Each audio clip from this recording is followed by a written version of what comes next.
Hi, everybody. Hello. How are you, man? Alrighty. I'm not going to lie. I am a tired guy.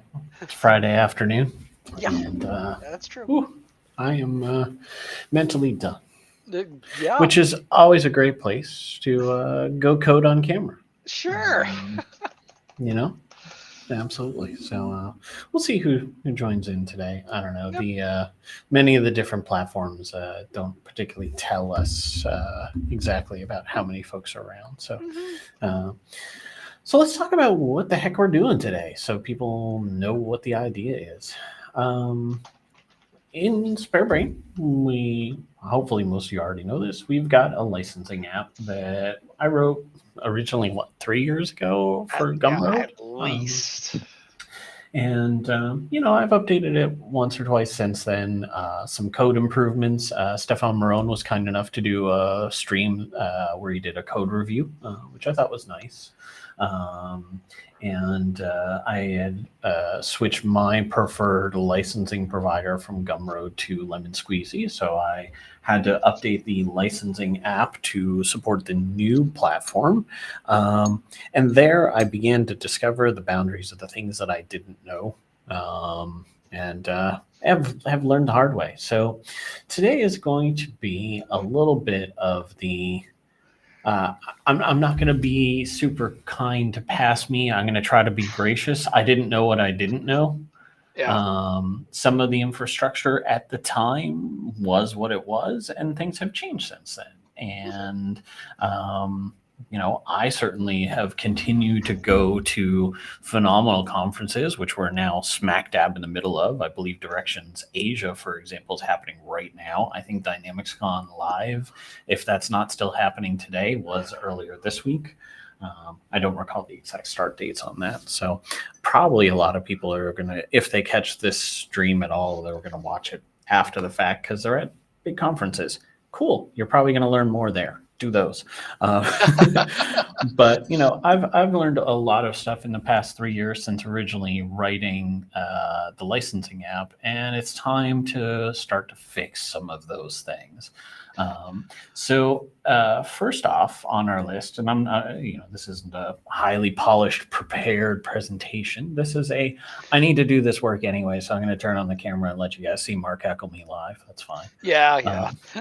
Uh, um, when I first wrote the licensing app, we didn't have the Kronos license that the power of that license was lesser than it was today. And so one of the things I had originally done was um, I was obviously making the solution for AppSource to publish on AppSource. So it needed to be in my ISV range, which if I wanted to publish that to a Docker, I needed my ISV license for. So if you wanted to learn from my solution or use my solution in your product and all that fun stuff, even though I made the DevOps project public, you wouldn't be able to just download the source code and hit publish because the Cronus license didn't let you at the time.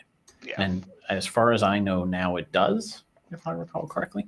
I believe so. Um, Yeah. yeah, there's very few restrictions left on the Kronos license. They're mostly date posting driven restrictions.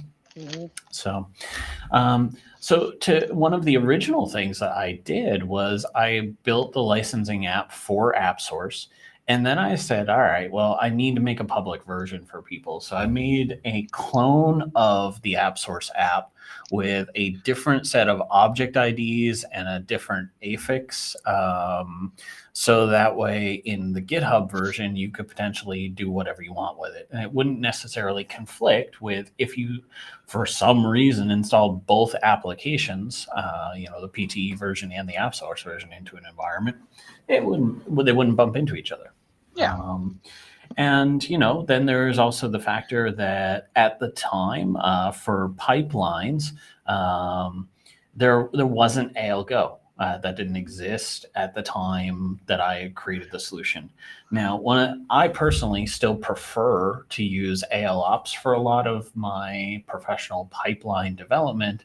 And one of the things I do love about the ALOps team is that if your Azure DevOps repo is public, there's no license fee for using the ALOps on your ecosystem. I think that's really phenomenal. Yeah. That's a really big deal. It's a really awesome thing. Um, but there's a certain amount of the Azure DevOps ecosystem isn't as public in a sense. Like if you make a repo public, you can link people to it, they can go see it, but it's not always obvious. Yeah. You It's not searchable. use. You can't create pull requests, all that fun stuff. So the original architecture of having a DevOps and then a clone in GitHub, I don't want that anymore. It doesn't make sense for that anymore. So today is going to be fixing that. I'm choosing to take the licensing app into GitHub. Um, if I find that I still want to do DevOps and DevOps pipelines, well, DevOps allows you to pull from a GitHub repo. So if I someday do have need to work with it from the DevOps ecosystem, since that is where I primarily live for my work, no problem. We can just do that. But I'd rather let more community people build their own forks and be able to do pull requests, as Stefan has done a couple of times. Todd Scott, from these days the Isle of Jersey, has contributed some bits and pieces. So that one's going to be, I presume, for most people, a little humdrum and boring as a segment, but we need to do a few things to the repository in GitHub. So hopefully that'll be interesting for folks. And then we've got some infrastructure bits in GitHub that I'll need to do. The DevOps has the app and the test app. The GitHub repository is the root of the app. It's not a multi-app workspace. It's just the app. Yeah. So we had to do a little bit of infrastructure on that.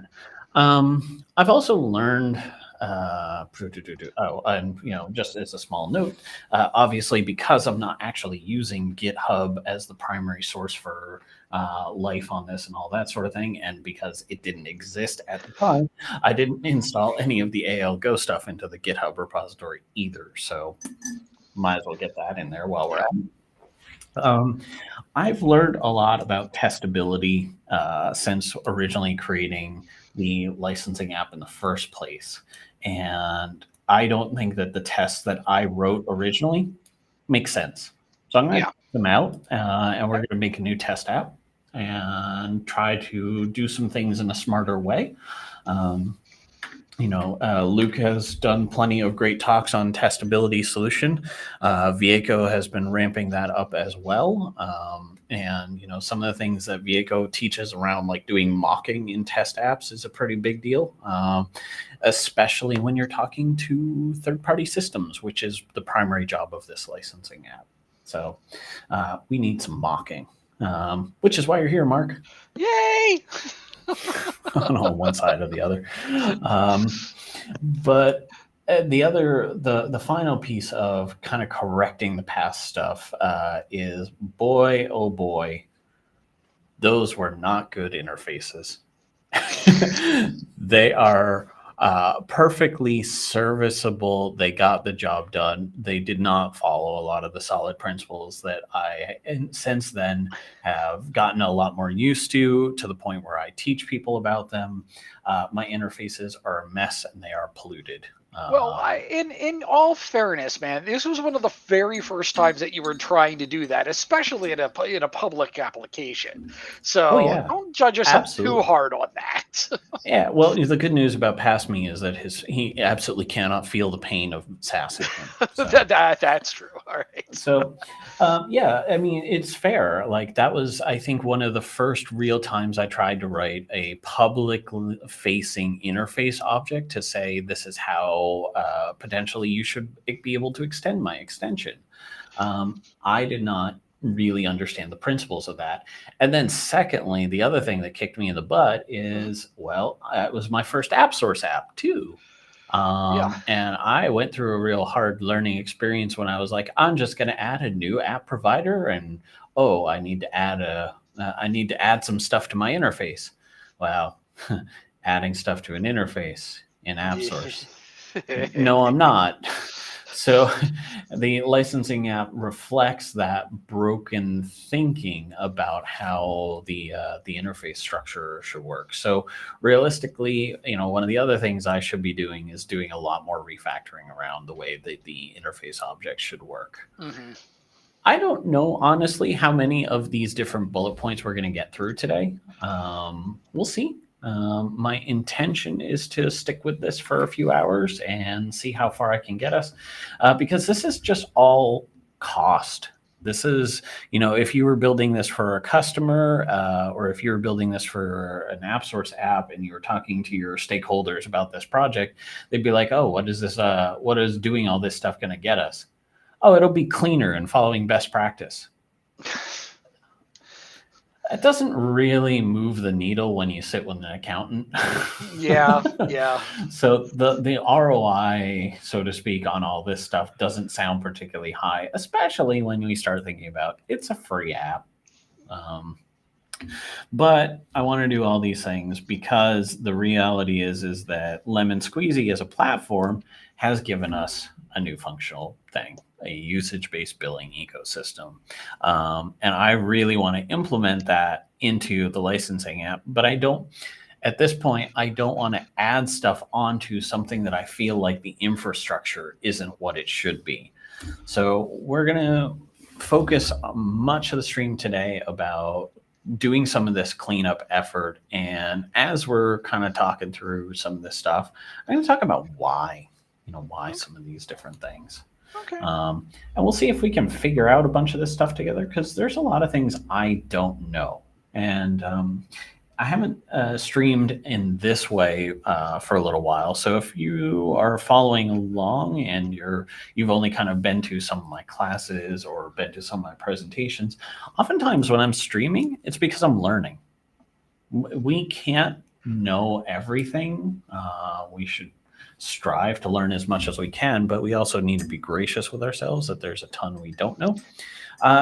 And if you go into things with that attitude all the time, then you'll relatively quickly, you'll end up where I am, in that I was meeting with a customer today, and I heard that magic phrase of, "How do you know all this stuff?" And I'm actually considering adding to my shelves a jar for every time someone asks me that question. And just add like a coin or a small colored ball or something to be a visual indicator of how many times people ask me, how do you know this stuff? That would actually be pretty cool. And you should go ahead and see if your wife will make you up some more of those little brains. Oh, yeah. I haven't teased anyone about that yet. Yeah, I know. Far. But I thought that we'll let people go ahead and kind of wonder. And if you kind of join us at, if anybody's going to Tech Days, you might have a nice little surprise there. I wonder if I should, since people are being kind enough to tune in and hang out when I'm basically just working on code, I wonder if we should tease people a little. And maybe one of the bits of swag that if you are coming to Tech Days, which we're proudly sponsoring, there for the folks who come chat with us and find out about what we do and take a look at Brader and some of those different elements and kind of get to let us know you a little bit, you're going to walk away with a little secret. Your very own spare brain for rubber ducking. Yes. So the order was made for all the jars necessary to bring a whole bunch with us. So we'll see how long supplies last. So definitely come by if you're at Tech Days. We'll see if there's some other conferences there. Excellent. We got a couple people chiming in on the comment section. I'm gonna be there. Okay. Okay, so let's dive in on actually doing stuff now that we've kind of outlined our plan. So as mentioned, the licensing app is living in my DevOps ecosystem at the moment. I have the app itself. I've got all my pipeline stuff. I've got a test app that I don't feel does a good job of testing. And at some point I was looking at, well, maybe it might be a good idea to have an extension. It's empty as a folder. It was an idea of maybe it might be nice to have an extension in BC that reads like the Gumroad and Lemon Squeezy APIs, so you can see your subscription info in your BC dashboard. I never got around to building it, so that was a WIP folder. We'll see if people want that someday. But and then this is the public repository of the SpareBrain licensing. And so with the way these are set up, and again, I don't agree with the way I've done this now. These are two different applications. So if we look at the app JSON on this, this is a 5DDDD, this is a 03. They're a totally different app.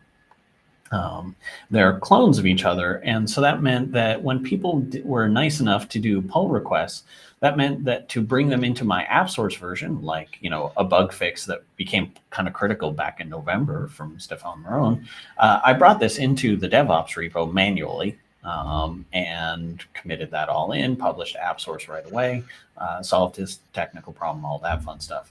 But if I ever want to merge stuff, I can't, because they're different applications. They're ISV range versus the public version of things. There's some questions and challenges around, how I'm going to do a few things that I don't know the right way to do with ALGo yet.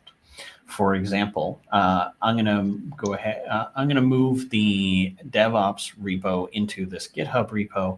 Well, my app JSON, I'm going to want an application insight connection string in the app source version. So how do I get ALGo to inject that insight connection string? How do I get that to inject that during the build process? That's a good question. I'm not sure I know the answer to that. There's also some merit and discussion to, what application version should I be targeting? 24 is out now. And best practice, I should really start making use of, I already use heavily isolated storage. I should be making use of secret text as a data type. But that means that it is not backwards compatible, because secret text is a relatively recent innovation. So there's some questions around what would make sense for things. So we'll see if we can try to figure this out together a little bit here, because I don't know ALGo very well, and we'll see how it goes. I have used it because it is, for those of you who are also publishing the app source, I ran into earlier this year, I desperately needed to change over my signing to the code signing stuff from Azure, the Azure Key Vault.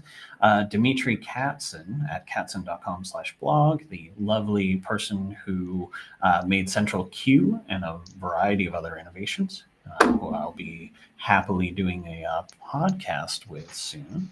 Oh, nice. Forward to that. He did a step-by-step guide about 1 week before I needed it in January earlier this year. I remember you telling me that. I was like, thank you.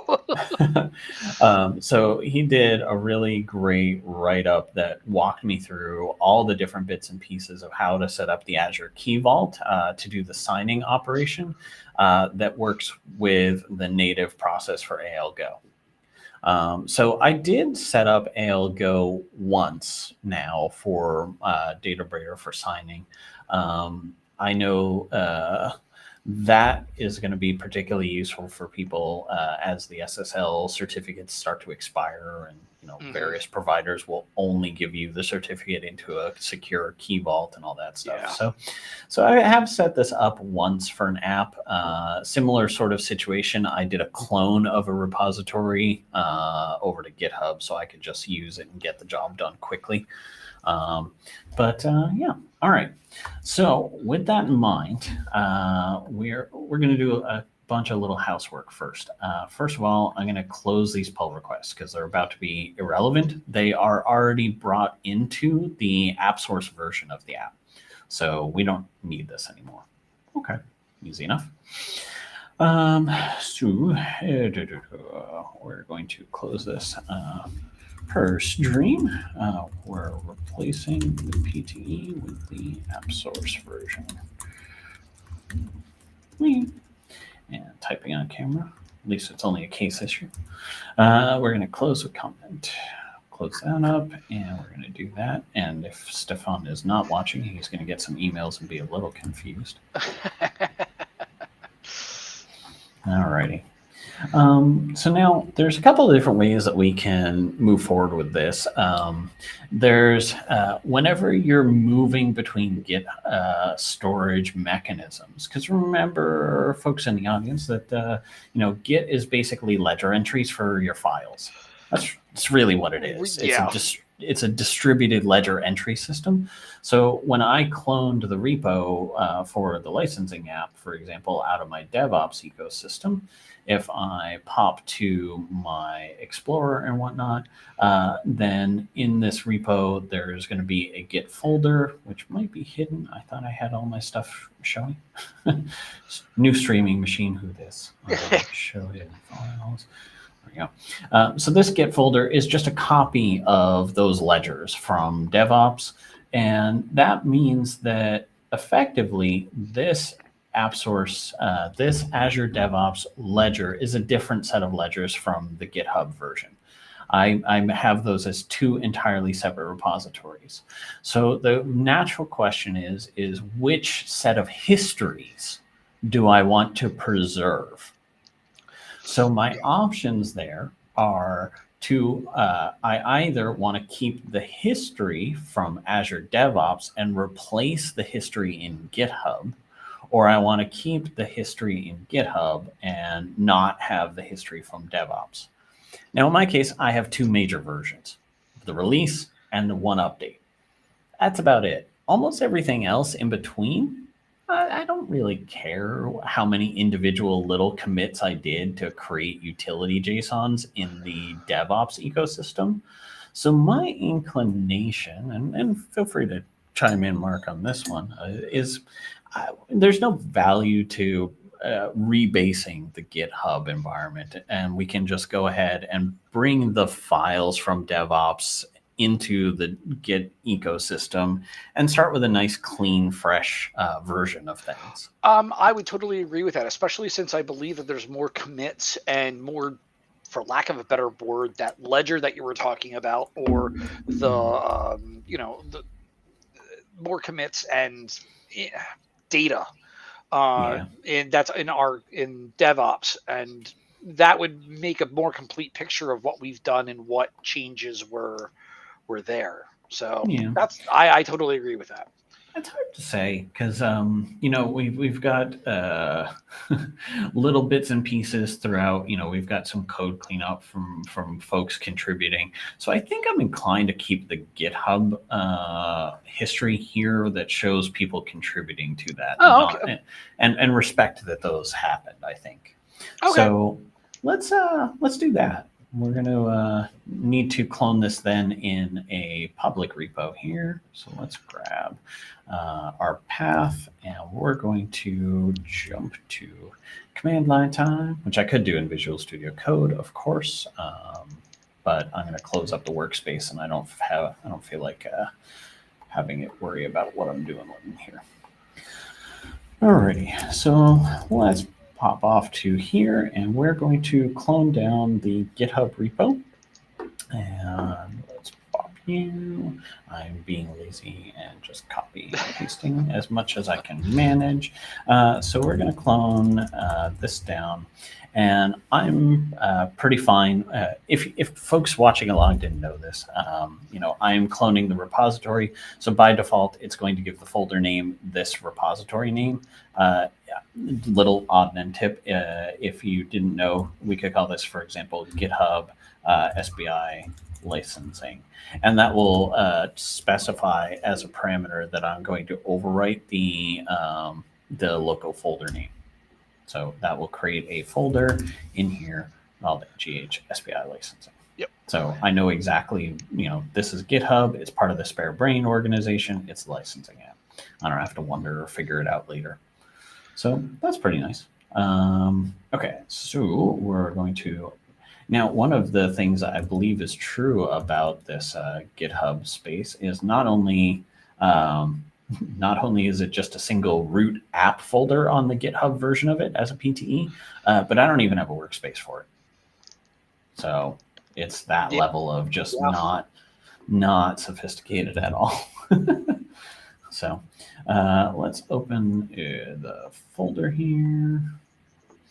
And we'll pop into, this is now our public repo for licensing, and we've got everything. So when we did the git clone, yes, I trust it. When we did the git clone, that brought down, for lack of a better descriptor, that brought down all the history from GitHub. So we can see in our commits panel, here are all those different commits from different people over time, like Stefan and Todd, as mentioned. So I like seeing that other people, kicked into that. That's part of the nerdiness of keeping the history. I think I missed that when you said that originally, so sorry. Yeah, no worries. And for anyone who's wondering, whenever I clone a repo and there's a README in the base folder, my Visual Studio Code is configured to open that automatically. That is just a setting you can do in the settings for your individual person. Downside I learned on that one, Mark, is that if you use a workspace folder and the README is in the root repository, it doesn't see it in the root repository because you're using a workspace. Yeah, no, makes sense. Like, oh, that's annoying. Yeah. So this is our public repo version of the PTE. And it's not bad. It's a clone of the DevOps, but the reality is that almost all of this is now kind of discardable. There's nothing in here that isn't already in the DevOps world. So other than the changelog and the README, we are going to actually just get rid of all of it. Bye-bye. I'll leave logo at top. Actually, no, these are all in DevOps in the appropriate filing. So we're going to get rid of all of this stuff. Let's leave license, changelog, and README. I think that's nice and tidy.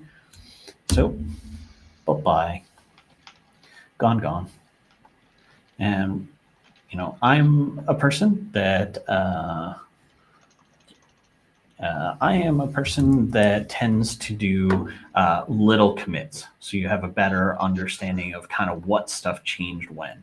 This is a pretty big commit. Yeah. So I am going to say removing PTE version of app entirely. So I could, of course, use the Copilot, but I'm pretty okay with typing. And if people are just starting out with using GitHub, not only GitHub, but Git itself with Visual Studio Code, one of the things that I always suggest when I'm teaching new people or whatever is, if you have any time that you finish something off, just do a commit. You can have as many commits as you want. It's not going to be a big deal if, just to save that information or save that, save what you've done. It's a lot easier to have too many commits, quote unquote, rather than not enough. And then all of a sudden the power goes out and your laptop gets fried and you lost the last 3 hours of work. It's so easy to just go click and, even if you just put sync commit up in the commit log, better than nothing. Yep.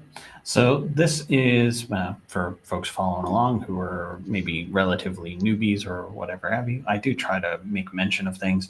I have now committed this change. It's on my local ledger. I have intentionally not hit anything that would sync automatically and push those changes to GitHub. So that is staged in my outgoing that this commit will then be distributed up to GitHub. At the moment, this is just empty and sitting. This is unchanged. The last commit is from a while ago. So it's only once I push that it becomes available on GitHub. While you're in this state, just as a note, while you're in this state, you can go, whoops. And because it's local only, we can come to that commit and say, undo the commit. Because it's not been pushed to anywhere else, it's still in a state where it has an opportunity to change it. So just a nice to know thing I figured I'd mention. These are the sort of things that we tend to cover in classes, which we're going to have a whole bunch of classes going live on our website next week. So enjoy. I'm just going to say, sure, why not? We'll sync those changes right now and confuse the heck out of anyone who's forked this repo, of which there are plenty. That's just kind of nice. There's a bunch of forks. There are 13 forks. There are plenty of people watching it and starring and all that fun stuff. And so we're about to make their worlds a little bit harder. Sorry. But the reality is that it will more accurately match app source. So that's a good thing. So now I'm going to just keep things simple. And because we're keeping the GitHub history, I don't need to do any Git-based operations to bring the Azure DevOps version of this solution over into my GitHub world instead, because I don't care about the history. I'm just bringing the solution. So now I've got the app file brought over from my folder and whatnot. So yeah, here we are, nice and simple. It's got we do have our git ignore set up with some of the basics. I actually these days do a lot more than just these. There's nothing in here for the test app and the test results. There tends to be a lot more things I put in here these days. As a matter of fact, I believe I've got Brader handy. I'm probably going to occasionally cross-check against Brader-related things here.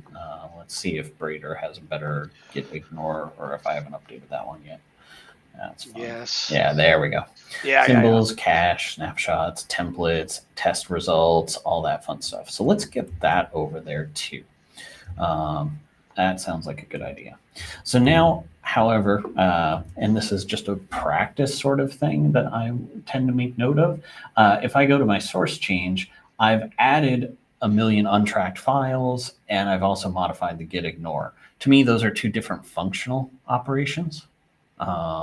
So personally, I would at this point now say, you know what? I'm going to update the git ignore and only commit this one change, because that frankly makes a lot more sense. For those of you who don't notice what I'm doing, I am hitting this little plus button right on that one file. You can do that for multiple files, so you can just do plus on that. So I want to stage that change to update the git ignore and treat that as a single commit. Now I can do a commit of bringing over the app source DevOps version. Okay, that sounds nice. This is just the basics, the beginnings. However, as mentioned, this does in my app.json have my instrumentation key, so I am not going to check that into the repo right out of the gate. One of the things I did not do correctly as a rookie is that's in my DevOps with that built right in. It should be a pipeline-based thing. For those of you who haven't done testability related stuff, well, that's, oh shoot, hey, you know what I just did, Mark? That was almost very bad. I was just trying to note it. What did you do? Okay. I copied over the Databrader source code. always check your work. That would have been. Oops. Well, since you have it locally, you could have undone the commits. Yeah. So, bright side, we always check our work because, yeah, that's almost blush to match my shirt level situation right there on its own. Yeah, that would have been not my preferred outcome of the day. Accidentally leaking the source code of my paid app. So we're going to grab the SpareBrain licensing app. There you go. Mm-hmm. Yeah, what an idea, right? Let's do a git clone of the DevOps app instead, where we're going to say Azure DevOps.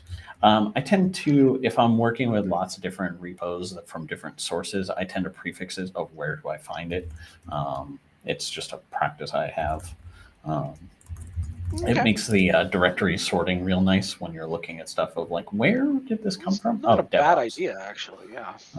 And I tend to then also usually add some organizational suffix. This machine being my streaming machine, the folders are relatively clean. That's not always the case, for sure.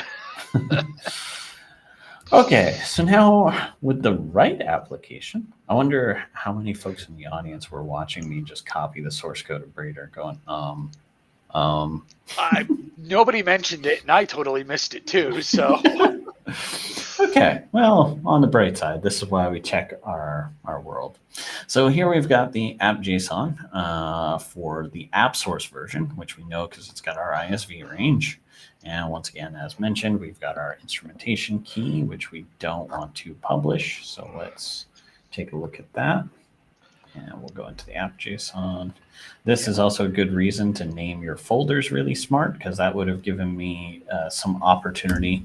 I would have noticed, hopefully, that it said Data Brader. Licensing, Data Brader. Yeah. Suspicious. Okay. Now, some of the stuff that we're going to be updating today is going to include, we're going to do some versioning updates. We're going to do some dependency version updates. I don't want to do all of those things as part of one big commit. This is just bringing over the history from DevOps. So now let's take a look. Is there anything in here that should have been in my git ignore? And it doesn't look like that. So, okay, good. Always a good thing to check. It doesn't matter how sharp you are. Check your commit list. You never know what weird stuff's in here. Like, for example, you probably saw in there, I've got little diagrams actually of like what does the activation sequence look like. But these are little files that I don't mind those being in the repo. Like, that's cool. So when we use isolated storage, for example, Mark, I've got an example of what are the things that I would expect to find in isolated storage, because isolated storage doesn't have the list ability. You can only do get, set, contains, delete. You can't ask, what does this application have in ISO storage? So anytime I add potentially new keys, I kind of build a master list of what might be in isolated storage, please. So I don't know that that's up to date, but that's the principle of the notion. Yeah. I mean, that does make a lot of sense for a list for isolated storage. Okie dokie. So earlier I had done the sync where I removed the PT app version entirely. Common thing people don't seem to always know is that message box in the source control, as you saw, I typed a short first line and then hit enter a couple times to put a paragraph break and then put more description. The first line is what will show up here in your commit lists and commit history and all that fun stuff. So here we've got the removing the PTA version of the app entirely, but stuff beneath that as an extended description will show up in the tooltips, and you can click through and see those detailed versions. So the first line of your commit message is a summary. It's a TOC. Most of us don't go beyond that. I mean, I can't count how many deployed, synced, updated, but you can go fancy. And I think this does support Markdown, so you can do bullet lists and stuff like that. Yeah. And I know one of the things too is that I know that previously it would give you, you are now over the 50 character limit or whatever it was. And that message from VSC was very misleading, because until Todd pointed it out to me, he was like, yeah, you can go over that limit. It's just a suggestion.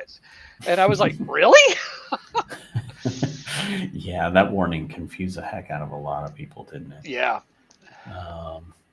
While I'm doing a couple of the next bits, Mark, can you do me a favor and throw Maybe. open a search on your side and figure out the minimum application version required for us to do things using the secret text? Oh, sure. Yeah. Give me a second. Sure. I'm Now, not sure when that. I think that might be 24.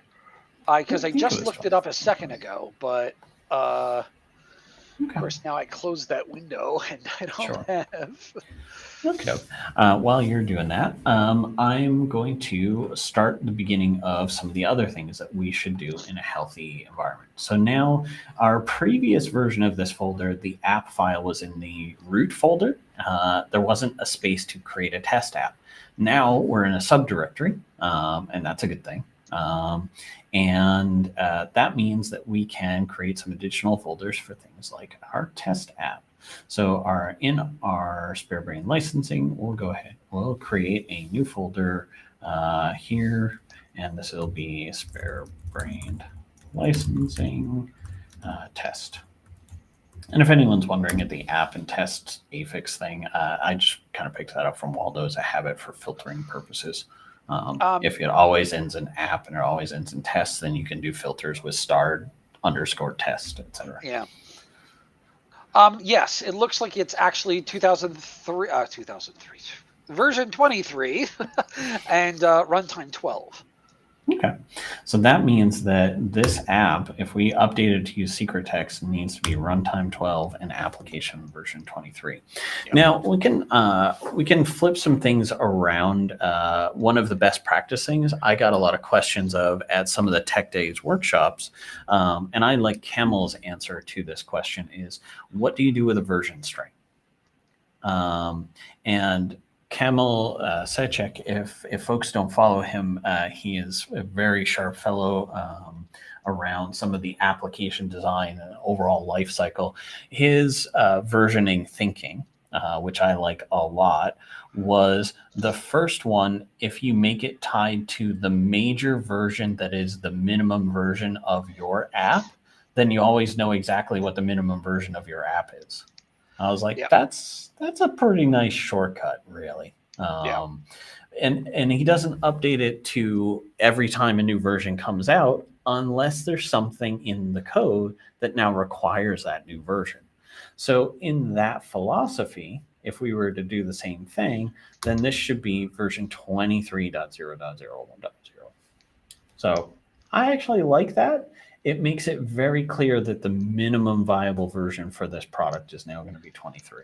Yeah. So if anyone is using the licensing app somehow on-prem for versions like 18 to 23, sorry.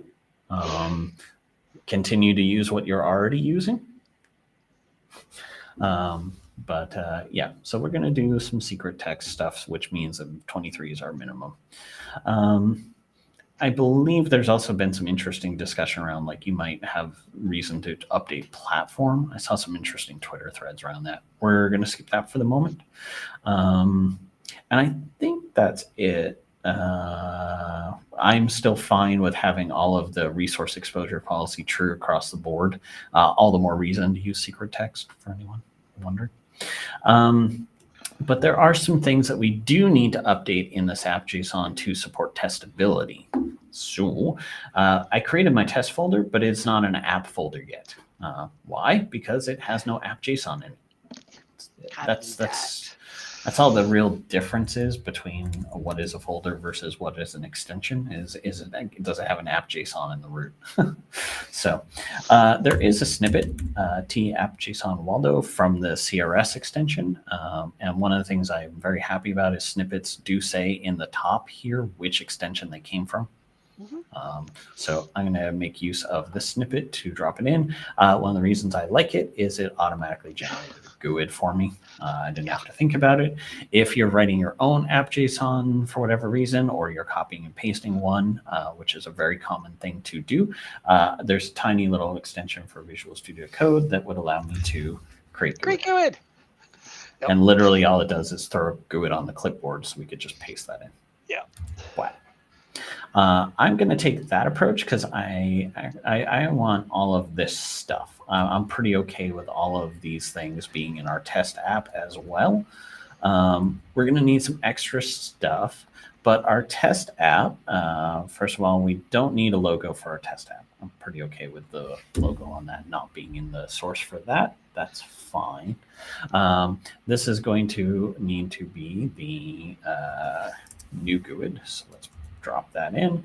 This is the licensing, and I'm going to shorten the name on this so it's a little easier to read in the extension list. SBI license test app, and this library. Sure. Anyone following along, if you've never known this, when I'm selecting a chunk of text, it auto highlights the matching text, and Control-Shift-L selects it all with it. So now I can just type on all these. I did not know that. Test the license functionality of the app source app spare-brained licensing. There we go. This and many more tips are available in SpareBrain's efficiency with Visual Studio Code class. Yeah. All right. But a test app does not need to be in the app source ISV range because we're not going to publish on the app source. I tend to slap my tests into the 90,000-ish range. I'll be curious if anyone feels like chiming in from the audience of like, do you have like structures around your ID ranges for test apps? I don't. I tend not to put client PTs in the 90,000, so they seem free for tests. Why not? Okay. So now that this app.json exists, we now know, and I actually like to bump the version up above the brief and description here, so that way I can copy this. I'm not going to create a dependency in my test app on the licensing. I could, that would be backwards. What I am going to do is I'm going to add one that's not in here by default. I hope people are aware of this one. Internals visible to. Functionally works very similar to the dependency list. It is a JSON chunk that just says which applications are permitted to also access any variables, code units, objects, whatever have you, that are set to internal. So that's a good thing. I like that. So now the test app will, we've got some code units, for example. Let's say, if we had any code units that were marked as internal, which I don't know if we have a whole lot of. Yep, here's our code unit. This is a telemetry code unit. So theoretically, no one who depends on this app should need to call our own telemetry app, code unit rather. So it's marked access internal. Well, by having put that the test app has access to the internals, then I can write tests around the telemetry ecosystem and call the functions in this telemetry app if I needed to. So that's a nice to have. And that brings me to the next little to do, which is I also need to have the dependency in the test app on the thing I'm testing. Yes. Go figure. Thinking. And there we go. So nice and tidy. I don't think there's anything else that would be a big deal. So now we've got a perfectly valid functional set of a couple folders that aren't bad. This isn't a bad situation. However, most of the settings when working with a SpareBrain licensing app are coming from a settings.json, and boy, is this slender. That's not much of a settings. So I would, in this scenario, very much prefer to make this a lot easier for a developer jumping into working with the solution. They should be using a workspace file. Yes. That really is the right way to go. So now that I've got this folder and I've got these different things, I'm going to save this workspace as one of many different ways that you can create a workspace. So we'll call this SpareBrain licensing. Very nice and simple. A code workspace file is just a JSON. that we're creating in the root. It does have a .code-workspace extension to let Visual Studio Code know what to expect. But it is just a JSON with a bunch of logical things. Now, we've created a workspace file. We saved it as a workspace file. It's now a little bit confused. We've just changed a bunch of stuff. Boy, do we need to reload window now, because it's now very confused. Well, you'll also have to actually load the workspace. Believe it or not, it is doing so. If we notice up here at the top, it's opening this as a workspace. But when we save the folder that we have it open as a workspace, it just assumes you want dot as your path, which we don't. Yeah, I see what you're saying. Okay, yeah. So it's basically saying that everything in here is the workspace, which is how we suddenly, out of nowhere, got this .al packages and .snapshot folder. Well, yeah, I noticed that. It was one of those things, though, where normally I'm so used to the workspace file, the code workspace file not showing up in the workspace. But since it's the path is dot, that makes perfect sense now. Little odds and ends to note for people following along, if you didn't know this already. First of all, the fact that these folders are empty means that they won't synchronize to Git anyways. Empty folders don't sync. Files, it only cares about files. A folder is an attribute of a file in the eyes of Git. Secondly, it is in our git ignore. So as a result, we can see it gets a little grayed out. These would be ignored even if there were files in there. So thing to be aware of.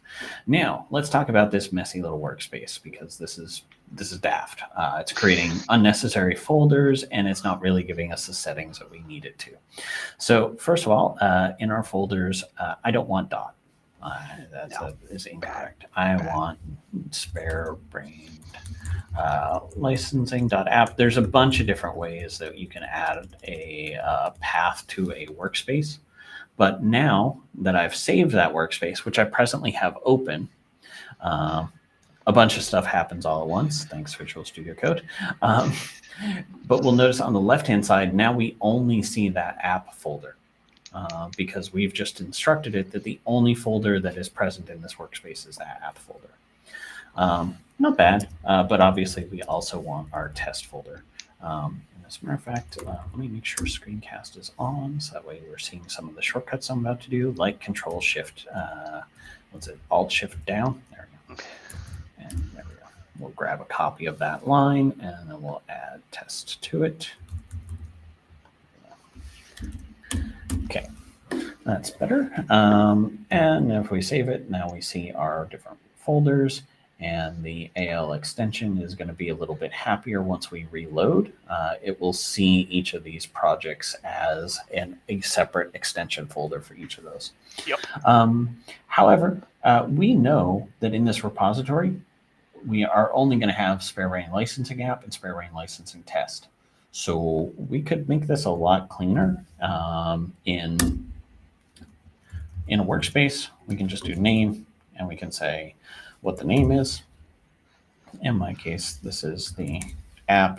In my case, this is the test. And we'll see.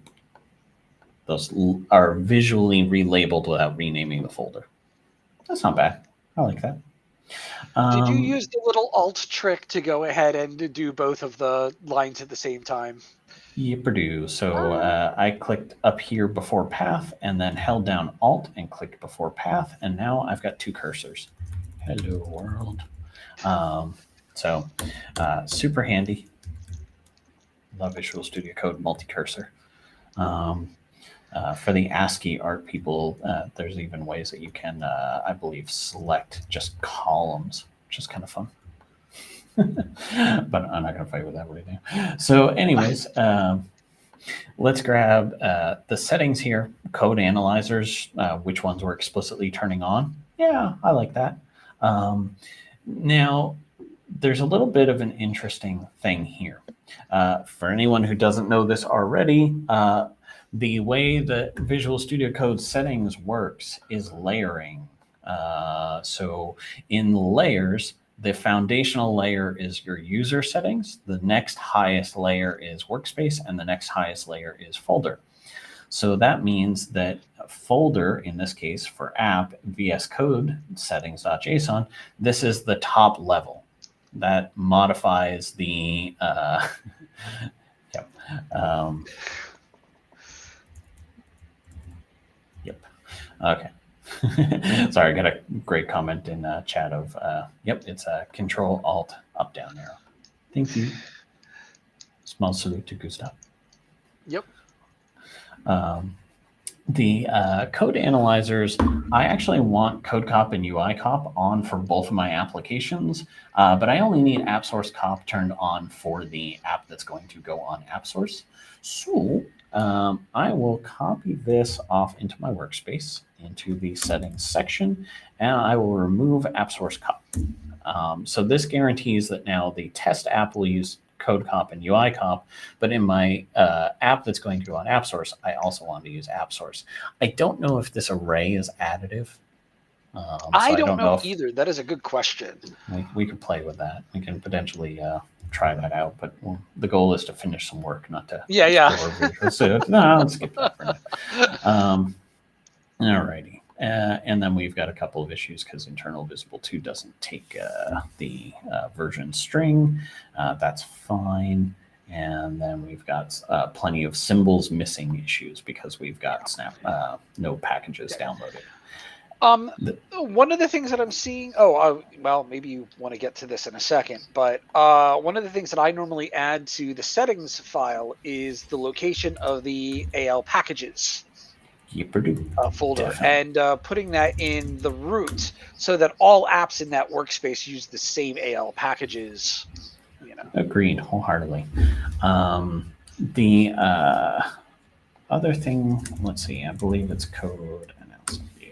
I almost always put in my workspace a enable code analysis true, even though I believe that's the default behavior, so that if somebody just set their settings wrong on the user level, the workspace overrides that. Yeah. Good call. But yeah, what Mark is referencing is in case anyone didn't know this already, any extension installed in your Visual Studio Code has the ability to register settings. So for example, AL dot is all of the AL settings for the AL extension. So we can see there's a whole bunch of stuff in here around, different potential options, rule set path, all these fun different things. Yeah. And what we were just making reference to is an option called package shared cache path. By default, and it puts in the default value, whatever app you're working with, it will put it into the dot and then .al packages folder. You can absolutely change that. So just to give an example, in my workspace for Brader, let's open up the workspace settings as JSON. I will say package cache path .al packages. Why do I do that? Because that means that my symbols are shared between multiple apps. It just makes things a lot tidier, a lot cleaner. So now, with that saved, if I do download symbols for, and it helps to be in an application from BC's perspective. Now it's going to download version 23, I believe. We might have to reload window because it's just being a brat. There we go. Speed tip, I always keep running a current version of Docker for BC on my local machine called BC server, because that whenever you auto-generate a launch JSON, it will assume BC server, and so you can instantly just download from your Docker. Speed run. So if we look in AL packages, I believe I had to reload the workspace to get it to behave. So it went into AL packages and created all the .24s. Kill them. Yep, we're just going to delete that on out there. And now we'll reload window that we've made that change to the package shared cache path. And let's see if it downloads the place that it's supposed to now. I bet it will. We'll see. Yeah, symbols are missing. Symbols are missing. Yes. Download symbols. Come on. Whoop. And we should see that here in the app folder AL packages, there is nothing. But if we go up a layer in AL packages, here are the symbols. Not a big deal when you're dealing with two individual little apps like we are here, because 30 meg times 2, who cares? But if you're dealing with 30 applications, depends on how you use workspaces. Yeah. So it's good to know so that you're making informed decisions about it. However, in our test JSON, we only have a dependency on the licensing app. We don't have any dependencies in there on the testability framework. Yes. And in my testing world, I typically have use of a bunch of things like assert, any, the system app test library, the test libraries, test runner. I typically need a lot of those things. So let's grab those and make sure that we grab the symbols for that for the test library, and we'll download symbols from our test app instead. Now, for each of these, it generated a launch JSON in Visual Studio Code. We can absolutely put those launch configurations here in the workspace instead. So one of the options in the workspace is launch, and this is the exact same thing as the launch JSON content for the configurations. So in both my test and app, they're both going to just point to this BC server. Well, there we go. So, and I'm not going to call that your test server. Thank you. So BC test server. And you can make some cases on, do you want to do environment types and all startup objects and all that fun stuff. Me, for example, I'm going to check it's in with launch browser false as the default, personally. So, alrighty. In this workspace, I am going to check into the repository for making it easier for people to spin up and use this and everything. Yeah. And just so people know that if you do happen to have a launch.json file in your folder, that will override what the settings in the workspace says. So you can go ahead and say, hey, you know what? I understand that the workspace wants me to use, has this set of launch settings, but I need it to go to here because I'm doing this locally and blah, blah, blah, blah, blah. So yeah, if you have the VS Code launch.json, that will override that from your app folder rather than going into workspaces. Yep. Okie dokie.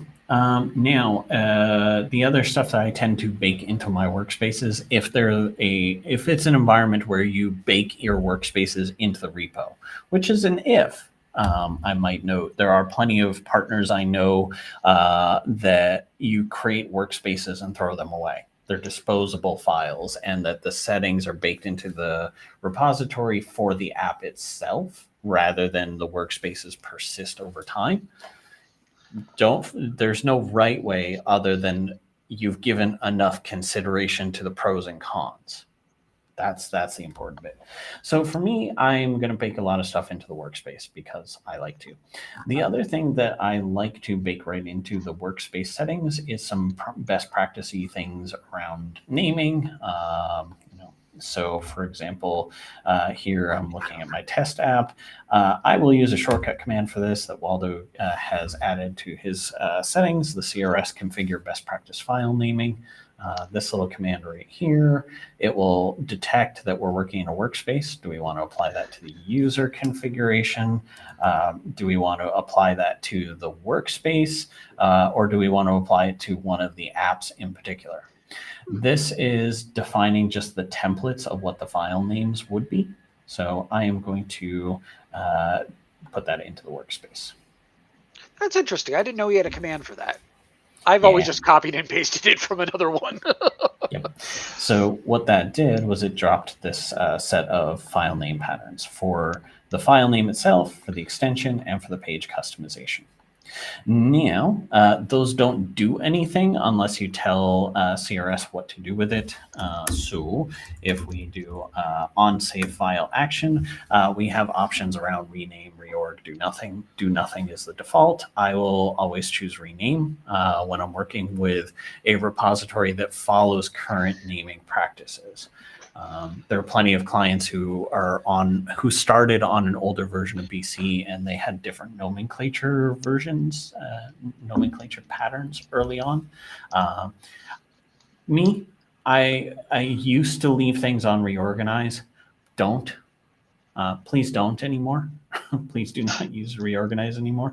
What you end up with is a source folder that has, pages, tables, reports, and then you end up with a pages folder that has 500 pages in it. How does that help anyone? It doesn't help anyone. Don't do it. Don't just stop. To reference the meme. The way that I do things these days is structure. Make it folder based. So in our licensing app, I had followed that pattern of what's the difference between storage related objects. This is the licensing table. This is how we're dealing with isolated storage. These are the telemetry objects. It becomes really obvious what we're working with, what we're looking for, and if you someday decide, you know what, I'm going to spin off my storage stuff to a separate app, you know which objects. Leave yourself a future chance. So I use rename heavily, but rename is going to take into account a few things. We'll show exactly what I mean around that in just one second. So in my app source comp, I defined that this licensing app should have spare brain ID, SPB, which is our Microsoft official prefix. So for anything in my licensing app, I should, as part of the settings, I should have CRS object name prefix or suffix. You can go either way. I prefer prefix. And I'll talk to why in a moment. But I'm going to start this with SPB. This tells CRS that it should include SPB. You can start some really interesting flame wars at your nearest local conference if you do this and put a space in your object name.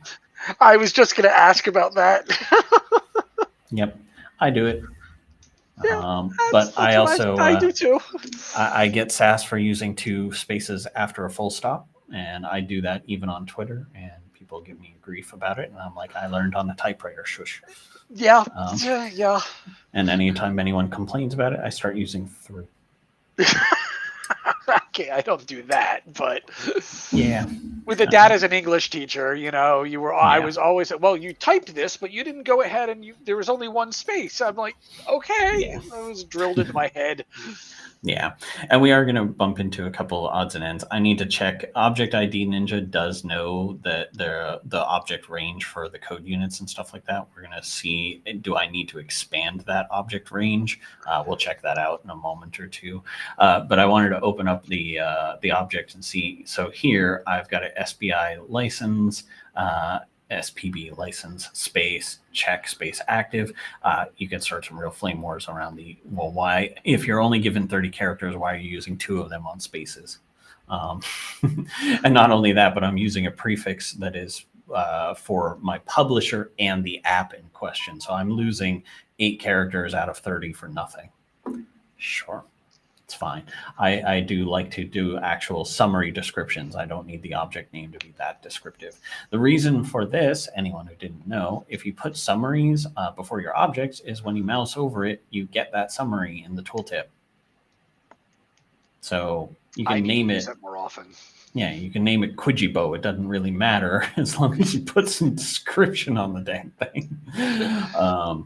But I didn't follow one of my own standards that I do now for best practice behavior.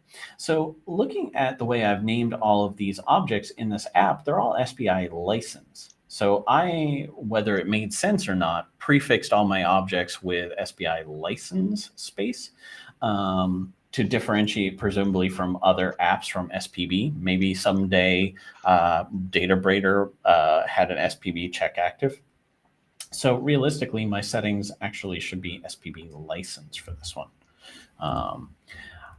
However, one of the things I did not do in this that I very much do these days, again, you learn as you go, is CRS also has a remove prefix and remove suffix from file name. Oh, huh. So I like to turn that on now. And the reason for that is if we're looking through all these folders, and if you're one of the people using reorg and you're using things like that, you're just going to have a million things that have a bunch of information to ignore. You're just having to skip mentally over all of these object names. Now, this doesn't affect the name of the object itself. It only affects the file name. I'm going to do that as part of this because I have no problem with the fact that right now our history is kind of broken anyways. We just ditched the history on a file ecosystem. Yeah. There's no history to this. So no big deal. But let's talk about something important to know about in renaming of things. Before I check in these changes on the workspace and the app.json and all the settings and all that stuff, we're going to copy the settings.json into our test app. And in this case, we can we'll just start with test. It's fine. This should be a local only in your local Docker, so it doesn't really matter about the object names. But it is a good idea just to prevent collisions. So we'll add it to test to the beginning of it. And we also don't need the test app to be app source common. So even though my workspace has this defined as the default, I could explicitly say these are the code analyzers I want to use for test app. Sure, let's do that. Okay, so we have a workspace and settings definitions. Did you want to go ahead and in your workspace put a path for the symbols directory? You know, I will do that. I often do include that, so good shout. People who didn't know, because I have only those two folders explicitly mentioned, that means that in my folder for Spare Brain licensing here, we can see this one and this one, but we don't actually see the AL packages folder. Yeah. Which means that from Visual Studio Code, it's effectively invisible, even though it's got a bunch of apps in it. And we may need to see what version of apps those are in Visual Studio Code. So why make things hard for ourselves and have to go see that?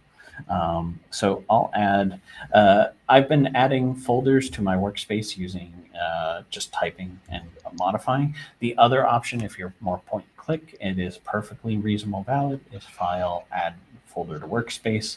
And then we'd select that folder and hit add. And you can see it'll create an entry in here. The simple short is that the order of the folders in the JSON array is the order they appear in your left-hand window. So I tend to scooch these sort of shared folders up to the top. And I often will, in some environments, I may even give those a different name just to make it clear what they are. But we'll leave that as is. Okay. And it's going to be a little daft, and we're going to reload window again because we modified the workspace in two different ways and confused it. One of those things too that I did not know for the longest time. Once again, Todd to the rescue. He was like, "What? You didn't know that?" The whole reload window thing. Instead of shutting everything down and opening it all back up again. Did not know. Okay. The Copilot suggestion was chore, updated settings in app.json for app source version. Okay, I'm glad it thinks I've been doing my chores. So workspace and settings updates is perfectly fine for me on this one. I want to do this as a separate commit from my next little to-do. I just mentioned that I would personally these days remove the prefix from the file name, but I've now already committed all these files to the repository. So the thing to be aware of when you rename files in GitHub is, let's watch what happens when we save this code unit. Since we've got CRS rename turned on, let's just make a very minor adjustment, add some white space or something. As soon as I hit Control S, the code unit name is still the same, but now it's stripped the prefix off. Yep. I find this a hell of a lot more readable. When you're just looking for where's the check active code unit, I don't have to ignore all the faff on the beginning or end of the file name. I know some people use the suffix for this exact reason, so that way you can ignore all the stuff to the right. This makes it even cleaner, in my opinion. It does, however, as you probably noticed, trip this. This is an invalid name. I don't like that rule. That rule can go away. Turn it off. Just turn it off. So, in my case, I am going to create a new little rule set file for the app itself.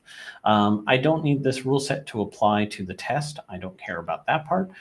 So we're going to create a new file, and this will be the licensing app rule set.json, I believe. Yep. I think so. And for anyone who didn't know about this, let's look at which one this is. This is AA0025. We have a few different pieces. We could, using AL Toolbox, surround this with Pragma and shut it off for just this line. So we've just disabled that warning around just this object. I want to disable that rule for all the stuff in my repository because I don't like it. So I want this to be in a rule set. But maybe off the top of my head, I don't remember how to write a rule set precisely. AL Toolbox, AL Toolbox, if you right-click a rule set.json and say reopen, there's a visual editor. So this is the licensing app. So this is the spare-brained licensing app rule set. Yeah, that's how you spell rule set. Good times. You're asking me? So this was AA215. So here in the ID action justification grid, we get a dropdown. So AA00215 is follow the style guide, file naming, blah, blah, blah. Well, in this case, in my actions on this, I want it to be hidden. I am disinterested in following that rule practice. That is why it is an info or a warning, is because it is recommending best naming practices. We are stripping the affix from the file names is my reason for not doing that. Mm-hmm. There we go. This is not in effect for either Visual Studio Code or for the pipeline yet. It just exists as a rule set. We didn't say we're using this rule set. So the other to do then, which if we reopen this just by clicking on it, you'll see it. The visual editor just created a nice little JSON for us. So it's kind of nice. But the key now is that we also need to potentially have a rule set. Now, I did all that because some people might not know it existed, and I wanted to do it from the start. But in fact, the licensing app has a rule set already. And I believe our settings already use it. So let's grab the rule out of here, and then we'll delete it and roll this into our other rule set. So let's bring that in. Oh, there we go. So there are a couple of rules that were already shut off. They were flat out action none. In the licensing app, there are some labels that are hard coded to include emails. And it gives us, as you can see in our problems window, these tokens are complaining because they contain email addresses. You're not supposed to check email into source code. Those are completely valid concerns and warnings. I, at this point, would actually probably remove this rule set and put a pragma around the explicit examples So that way we're being very thorough of letting that rule help us not cause that problem elsewhere. So we're going to go ahead. We're going to take the code action for this, and we're going to replace this with pragma. And that's okay. So for anyone who didn't know you could shut off a rule for just one line of code, welcome to the tribe. So there we go. And we also have the lemon squeezy version of same. These are the entries that get installed by the licensing app automatically, just so you can test your activation stuff. And as a result, if you have to provide a support email in those entries, so somewhere in the code, there needed to be a real support email. So there we go. Okay, that's a little bit better, but I don't believe anything is actually referencing this rule set at the moment. So let's fix that. Because that rule set is specific to this app, we are going to, in our settings for this app, we're going to do rule set path. And this is going to be relative to the app. So we are doing ./VS Code / actually, no, we're in source, my bad. Source, and then .rule sets, and this will be, which we can, if you didn't know you could do this, right click on it, copy relative path. Yeah. I think sit here watching me type it. No. We do get into some funky things around escaping path names. So I tend to use the / Linux style. It behaves fine in Visual Studio Code, behaves fine in most pipeline stuff, generally. Okay, now the advantage to shutting off a rule that you don't like for a rule set and all that fun stuff is that, which I think this actually, it's complaining that it tried to load that rule set and it couldn't find it. So this may be a case where I have to use the Windows style. Boy, thanks, keyboard. Let's see if that behaves a little better. We'll reload window, because once we get errors, reload window. But most pipeline-based tools like ALGo, AL DevOps, and everything else that goes along with that, like Alpaca, pays attention to rule set path definitions and stuff like that. Still didn't find it, yeah. Well, let's see. In this case, it's looking in SpareBrain licensing _app. Because I'm missing a dot. Yeah, that would be. Somehow I just deleted that. No one screamed at me in the comments. Or at least Restream didn't tell me no one screamed at me. No, I've been looking, and only good stuff.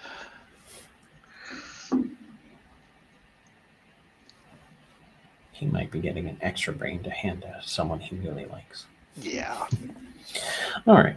So there we go. We're all in good shape here. We still have a couple warnings that we could drop into the rule set if we wanted. It's complaining about internal visible to. This is a cautionary note. It's not a problem. But if you're the kind of environment that sets up warning equals an error for the purposes of pipeline, you'll need to rule set this off. And the same is true for our application connection insight string.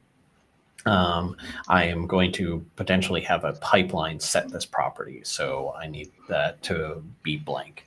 For now, I'm just going to ignore that these are problems. It's fine. I know I have 2 problems.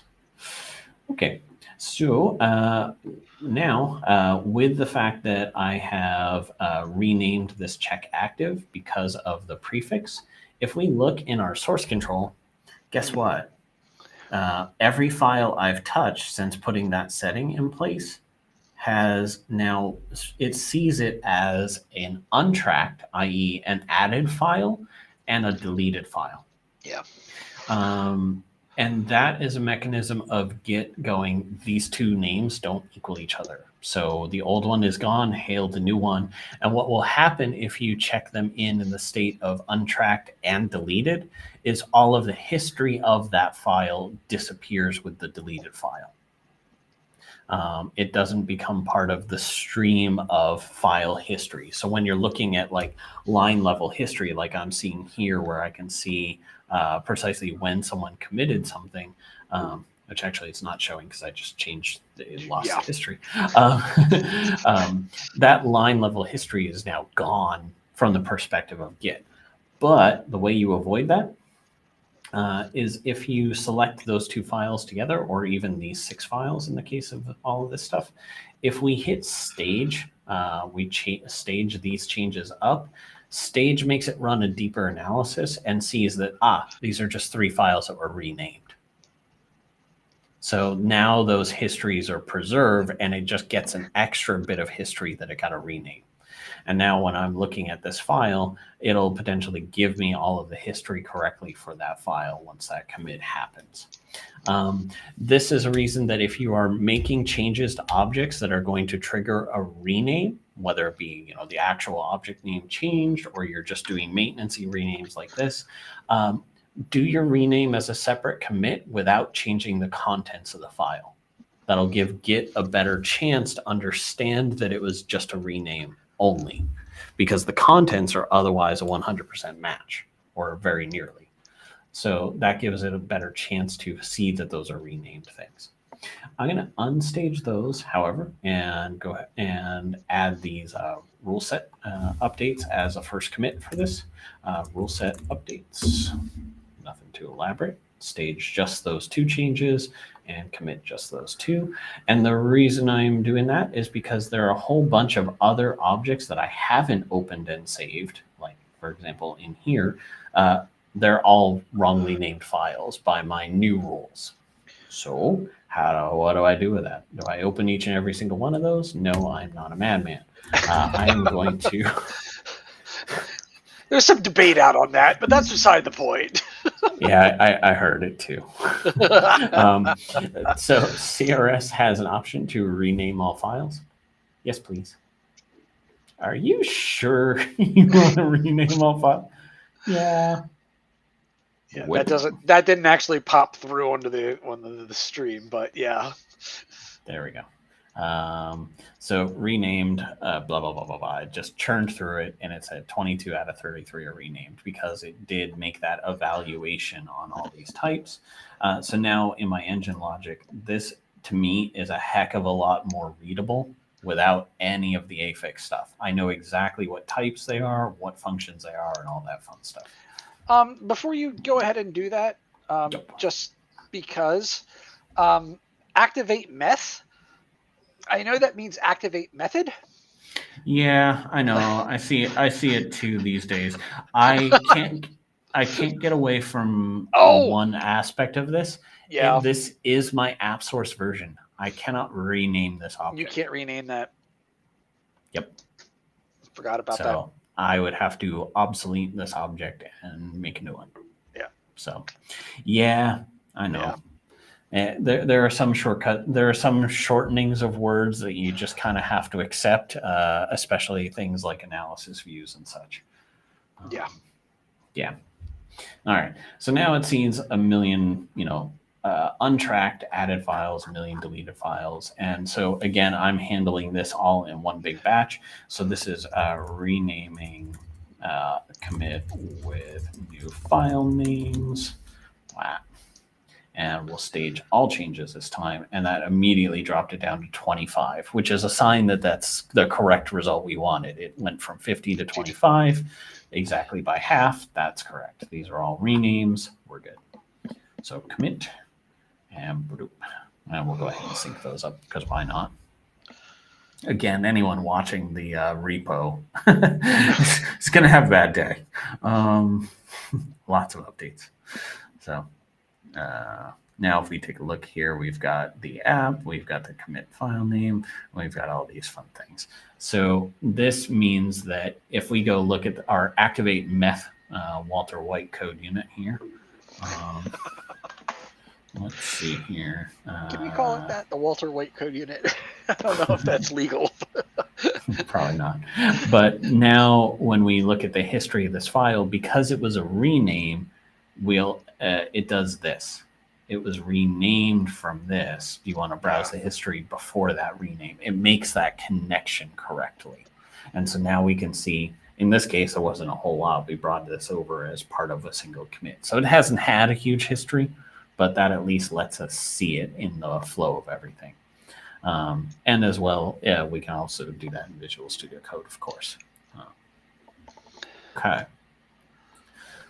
That's already, to me, a significant improvement over just some of the administrative nonsense. If we're looking at the perspective of, did we tidy up, just checking my own notes here on this one. We did split, we resolved the split repos. We've fixed up a bunch of the app infrastructure. I think this is now a much better shape. So next step up, I believe, is let's get some ALGO. Before I do that, let's also pop into my sleepy Docker. If there's anyone in the audience who knows how to do a quick little PowerShell to make Docker not fall asleep in 20 minutes, I will buy you a present to tell me how to have Docker not fall asleep. That's really annoying. Okay, so if we head off to our extension management, I just was curious. I know I've got the licensing app installed in here. I don't remember if it's the app source version or the PTE version. So that's why I was wanting to see. There's all sorts of nonsense in here, so it could be all sorts of different things. This is the 5DDD version, which I think. That's the app source version. All right, and since this is version 23, this will install on top of it. Let's make sure it publishes before I go much further. Because if it doesn't even work in my local Docker, then I'm not going to have much luck with ALGO. Yeah. Nice. Okay. Yeah, that worked. We're all good there. Okay, so now if I do a refresh on this, I'll see Spare Brain Licensing version 23 def. Good. That's better. Okay, so ALGO. Let's talk about ALGO. I have not extensively worked with ALGO. I've used it 2 or 3 times. I've taught now a couple of times on how to get up and running with it.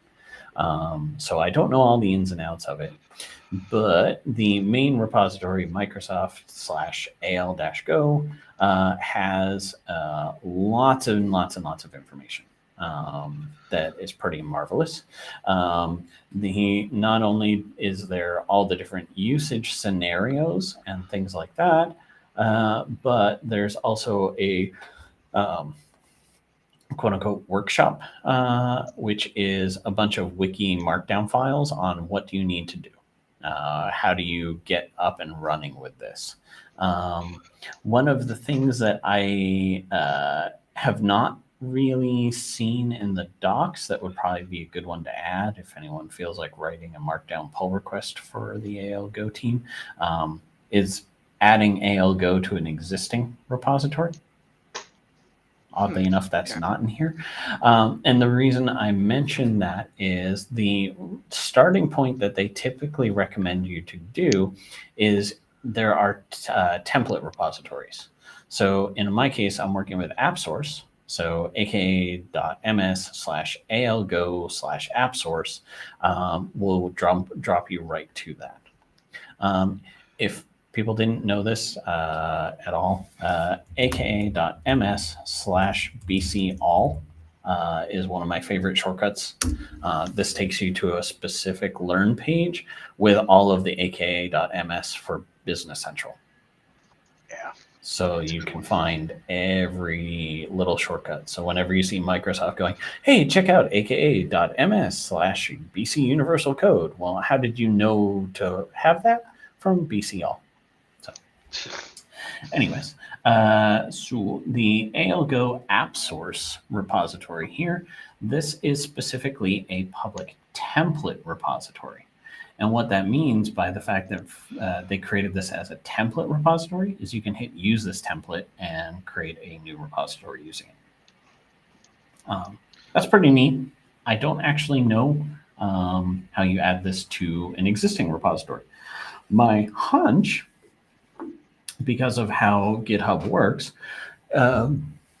in case anyone didn't know this, the main functionality of ALGO is that it's working through GitHub Actions. Actions is the engine that has configurations known as workflows, and those workflows have jobs, and those jobs have stages and steps. It's basically a scripting language to, when this happens, run these scripts.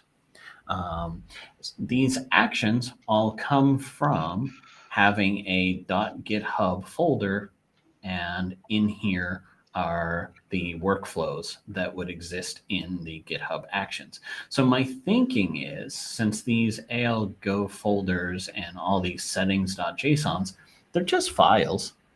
My thinking is we can pull this repo down, copy those two folders into our nifty new repository, and we should be all set up for ALGO to be configured. Let's find out. Sure. I don't know.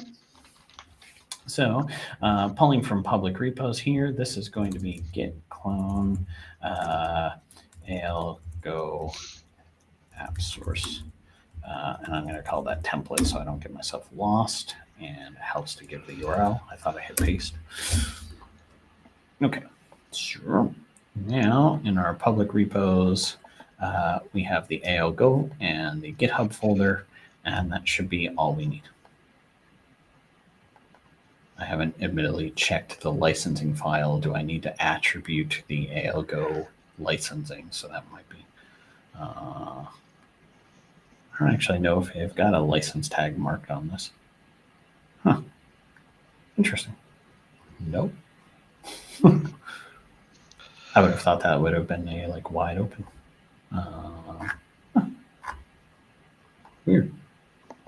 Open source code of conduct, but no actual license on this. Not even a free use specific license. So I might sass about that. Okay. That's fine. Anyways, coming back here to our test, we'll paste those folders in, and that now creates our GitHub code flows and all that fun stuff. We should add that to our workspace so we can work with it in Visual Studio Code. So let's open our workspace settings again. And I'm going to add that up top below the packages. And there were two folders. One was the GitHub Actions, and one is the ALGO folder, which is used for settings. So I'm going to add both of those as separate folders because why not? And so that is going to be .github and then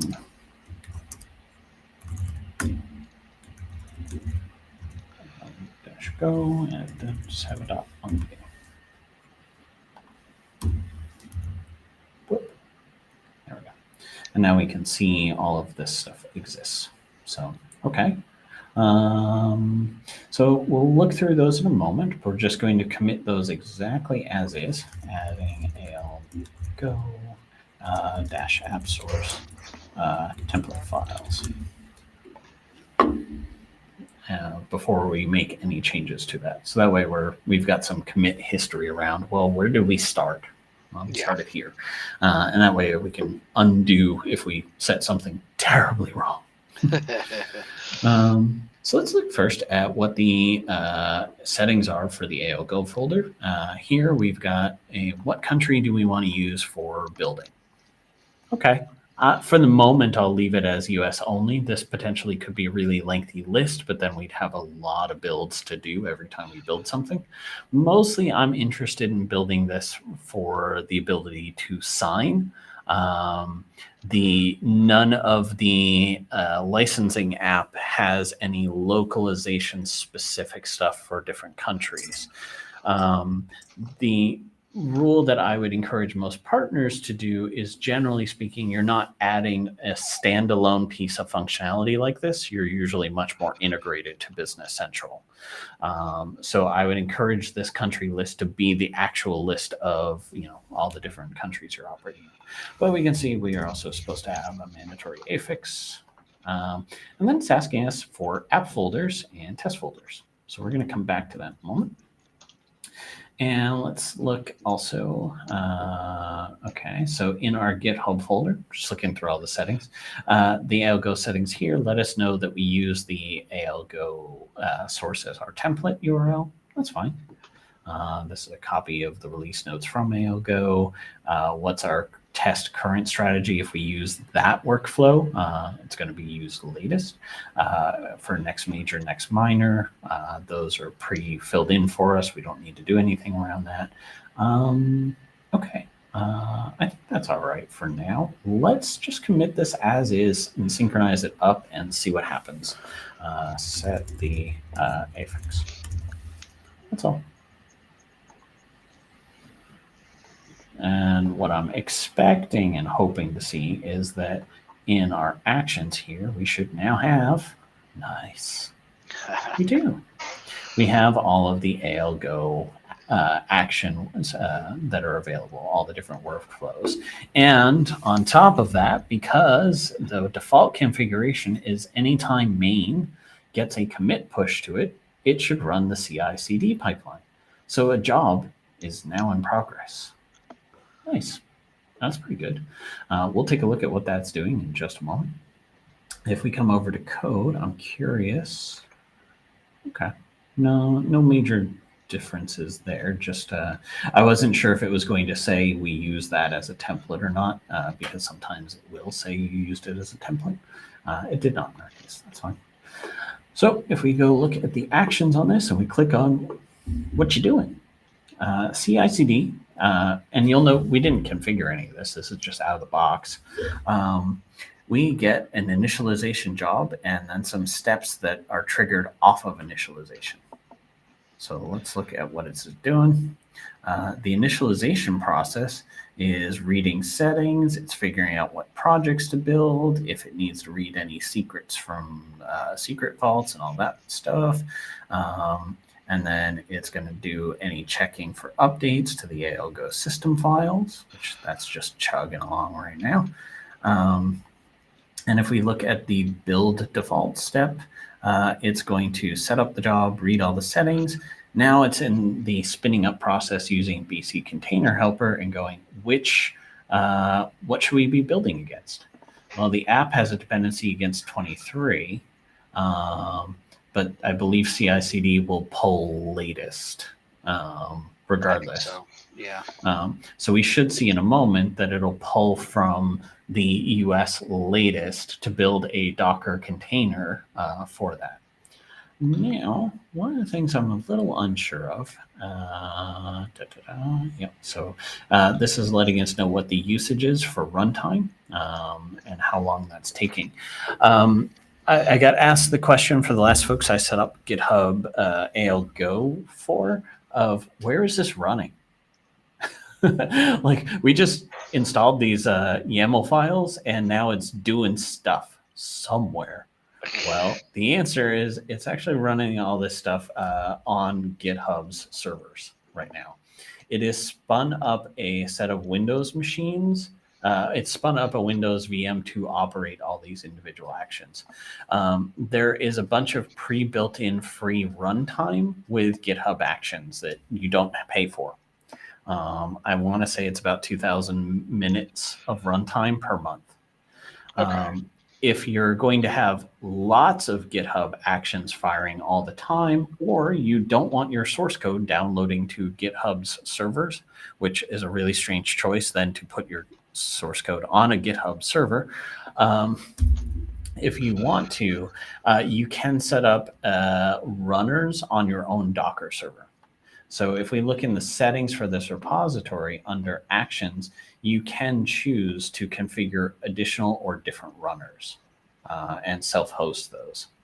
In my case, for example, if I were to click this and say, yep, I want to add a new self-hosted runner, it gives you the what do you need to do for Mac or Linux or Windows. We'd have to do Windows for the moment, I believe. There are some people who are being very clever and doing Linux clever things with it. But then it will say, here you go. You would do all these steps and configure, and away you go. So it gives you the what you have to do. I have done it before, just following the instructions, so it's not too terrifying. So I'd encourage people to check that out. Then, as this is ticking along, because this will take a few minutes, as that is ticking along, I believe that actually, let's check here. Yep. We have now resolved the fact that we have no ALGO in GitHub. That's cool. That's fixed. So test app is probably our next guy. However, I will say that one of the things that CI/CD will do for you as an optional step that it's waiting on for us. It's waiting on Docker right now. It's trying to do the build step. After the build step, if we've configured to do code signing for AppSource, then this is that step that it would do the code signing. I have not configured the necessary settings in the repository for the ALGO settings to do the code signing. As I mentioned much earlier in the stream, I follow Dmitry Katzin's blog on co-signing, and he details out exactly what you should do. First of all, you got to make sure your ALGO is up to date if you didn't do what we've just done. There is a action called Update ALGO System Files, which if we come back here and look at our actions, in Show More, this little job, Update ALGO System Files, you can hit Run, and this will automatically update your repository with the latest ALGO settings. So you got to do that first, make sure you're all up to date, but then you have to do some steps in Azure Active Directory. If you're using Azure Active Directory as a key vault, you have to configure some access rules to open that up. And then Dimitri's blog will walk you through. You need to set either organization or repository level variables called ALGO org settings. If that exists as either an organization or repository variable, and you put a key vault name and a key vault code sign certificate name in those places, then add the Azure credentials to your GitHub secret so it knows how to authenticate. What you get is during the sign step, it sees that you have all that stuff configured, and it will do the code signing and make a signed app file for you that you can then upload to AppSource. There are also options you can do to have ALGO automatically upload the code changes to AppSource. So far, I'm not using those because I typically am managing this process manually, but it's a thing you can do. I'm not going to dive into it because it's kind of like a class-worthy thing, but there's also a great little workshop in here about you can set up scheduled test runs to run for test current, test next minor, test next major. So that'll be something you should investigate and get familiar with, because that allows you to proactively pre-run your app against, say, next minor, etc. So anyways, this is going to be ticking along for a while. Let's talk a little bit about the next to-do on our to-do pile. Like I said, I have test apps for this. I don't necessarily think they were a good comprehensive set of test apps, and I'd rather start over now that we're in cloud. So for example, one of the things that I would like to test is whenever we have a lot of potential things. A license in the licensing app right now is either active or not active. If it's in the not active state, it might be within a grace trial period. Depending on the environment, that grace trial period may also be longer. So there's a bunch of different states where we may want it to say, yeah, that's active, even though it's not active. So realistically, I should make a variety of test permutations around that.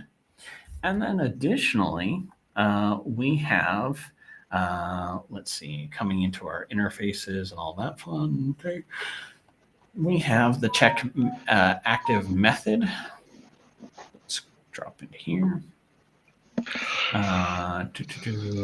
We are going to do the do check if active, and this is where we're implementing the interface for the licensing platform. It's a very dad ringtone. So we using the licensing platform, we call the API for verification. Well, what if that fails? Like, what if the API is just not working? What if the internet is down? Right now, I don't know. We are saying if the call for activation works, then we'll do this stuff. We don't have an else on that. So there's some cleaning up and code resilience policies that past self didn't follow.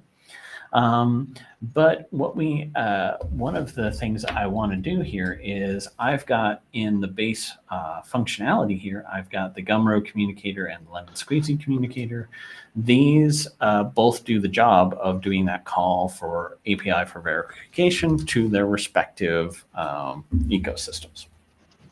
Okay, that's not bad, but the right thing that I would also want to do, since this is coming from, I hope everyone watching this is familiar with at least the idea now of how an interface enum pair works. Yep. So here we're doing an interface variable is equal to this enum. So this license has an enum called license platform. The license platform enum, if we go look at it, implements an interface, in this case, 2 interfaces, I believe. Let's go here, because again, my interfaces are polluted. Depending on the enum's value, we have code units that do the job. Gumroad communicator, Lemon Squeezy communicator. So that enables us, based on that enum setting, to decide which platform are we talking to. Well, in the testability framework, what we need to do is we need to do an enum extension on top of this license platform and add, and we'll do this in the test app, not here, but it's easier to see what I'm doing here. In our test app, we would add a mock 401. We would add a code unit that specifically encounters a 401 error. We might do a mock 404, the licensing platform changed the URL. We would do a mock 500, there's a service error. There's a variety of different circumstances where we would do some mock things, and we would probably do a mock error unknown. We don't know what went wrong, but let's make a mock that it throws some sort of problem in this situation. By adding these enums and adding code units that implement each of these mock scenarios, that'll allow us to go, well, what happens if Lemon Squeezy is down? What happens if Gumroad is down? Does the user get an error message when they open, I don't know, say your whole solution? That's a really important question that I am sorry to say that the licensing app right now does not answer that question. So my testability app did have some answers around that, but I think looking at the way I've written this code, there's not a what if else scenario here. So that tells me that in this scenario, if that call for verification fails, it's possible nothing will happen. Yeah. I suspect that's okay, because most of the time this is being called in the context where we're just trying to return a Boolean that says, is it active or not? And the actual display of that information to the user is up to the consumer of that. So in your solution, you may not want to pop an error message to say it's not activated. You might just want to disable a button. You don't need an error message in that scenario. You might want one, but that's a bit up to you. So I would say that, good architecture and extensibility is the thing to do on this one is if that fails, else throw an event. Make it your choice if the activation fails for some reason. We do actually have some eventing like that already baked into prior steps, just not this one. So like if the grace end date is before today and there was some sort of issue with the activation, we throw an event. I do this. I don't know who else is following along that does these sort of things. If you're publishing on AppSource and you're making a whole bunch of different code units that are theoretically supposed to be, internal things, access internal, blah, blah, blah. What happens if you want to throw an event?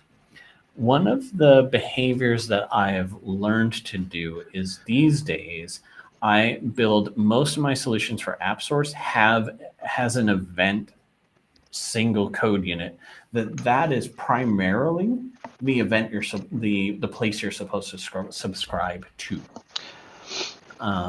So for example, here I have two different references to this on after check active basic failure. That event can be thrown in a couple of different places. That event can be thrown in a couple of different places, but I don't want you to have to subscribe to two different places to get the same info. Yeah. So just make a code unit and then call it from somewhere else. I've had a couple of people go, okay, so let me get this straight. Mr. Wrote all of the API books. You're making between extension APIs now? Kind of, yeah. Yeah. I mean, realistically, that's what the eventing system is really built on, is like when this happens, I'm going to let you know about it. Yeah. That is an API. So why lattice your API events throughout your solution? Because in AppSource, if you decide I don't want that event to be thrown in this table anymore, you have to obsolete it and all your partners have to redevelop.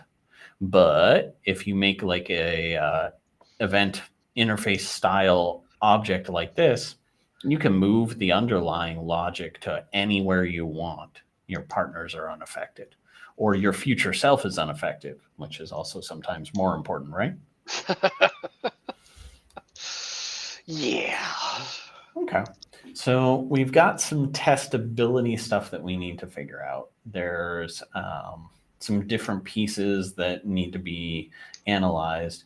And this is a good point for me to also kind of talk to the what am I talking about with my interfaces are wrong.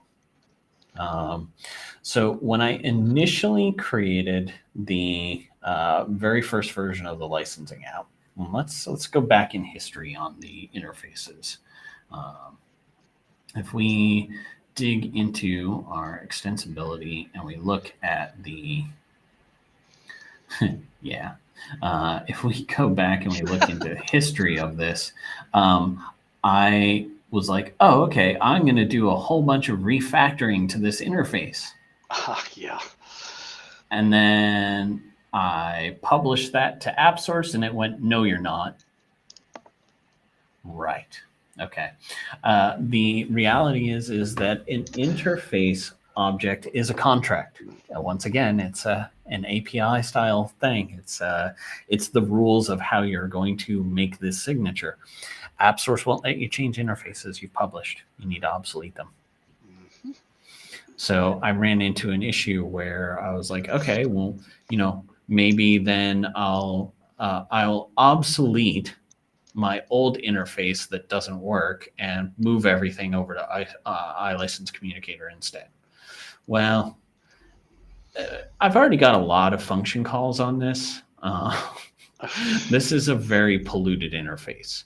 I do actually agree a lot with Kamal on the single responsibility principle for interfaces. I don't write interfaces like this anymore. And the reason that this is a little bit messy, as it turns out, I couldn't obsolete this. I had to revert that obsoleting. And instead, I had to create a second additional interface that added some of my new functionality. But this does too many things. And what that ended up meaning is that if I look at my platform object for Lemon Squeezy, I had to implement both of those interfaces, which is fine. You can implement multiple interfaces in a code unit, but what value does it tell someone that it's license communicator 1 and 2? That's not very helpful. It's not very good. I don't consider that to be good design. I would be much happier if this code unit implemented 15 different interfaces in the same code unit if I had to, but the interfaces actually made sense for what they were. Sure.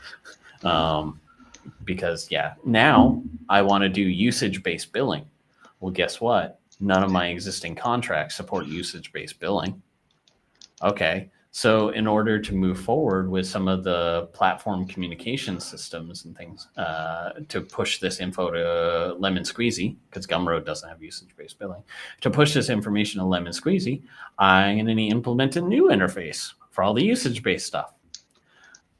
Again, I'm sort of okay with the idea that, this might implement a new interface that's usage-based billing. That's okay. It's putting a lot of functionality into one code unit, but realistically, what this one code unit is doing is just communicating with one ecosystem in 3 or 4 different ways. I'm not bothered by that as an idea, but so as a result, some of these are too overloaded. A lot of these interface methods are too specific. And you'll notice that interface being one of the new object types, there's no IDs. You can't run out of interfaces. So there's no reason not to make 500 different little interfaces that have one job. And go ahead, implement 50 of them on one code if you need to, if it makes sense to. One could argue that the communication platforms with these platform providers shouldn't all be baked into one code unit, maybe.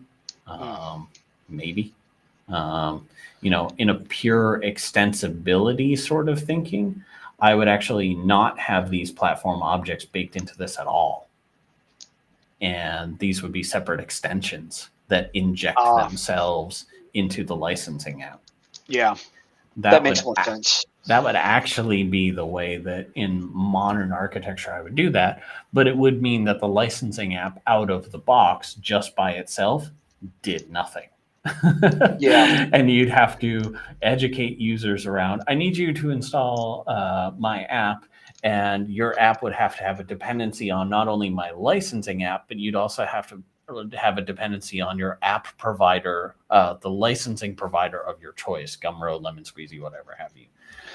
I don't think that's good development UX.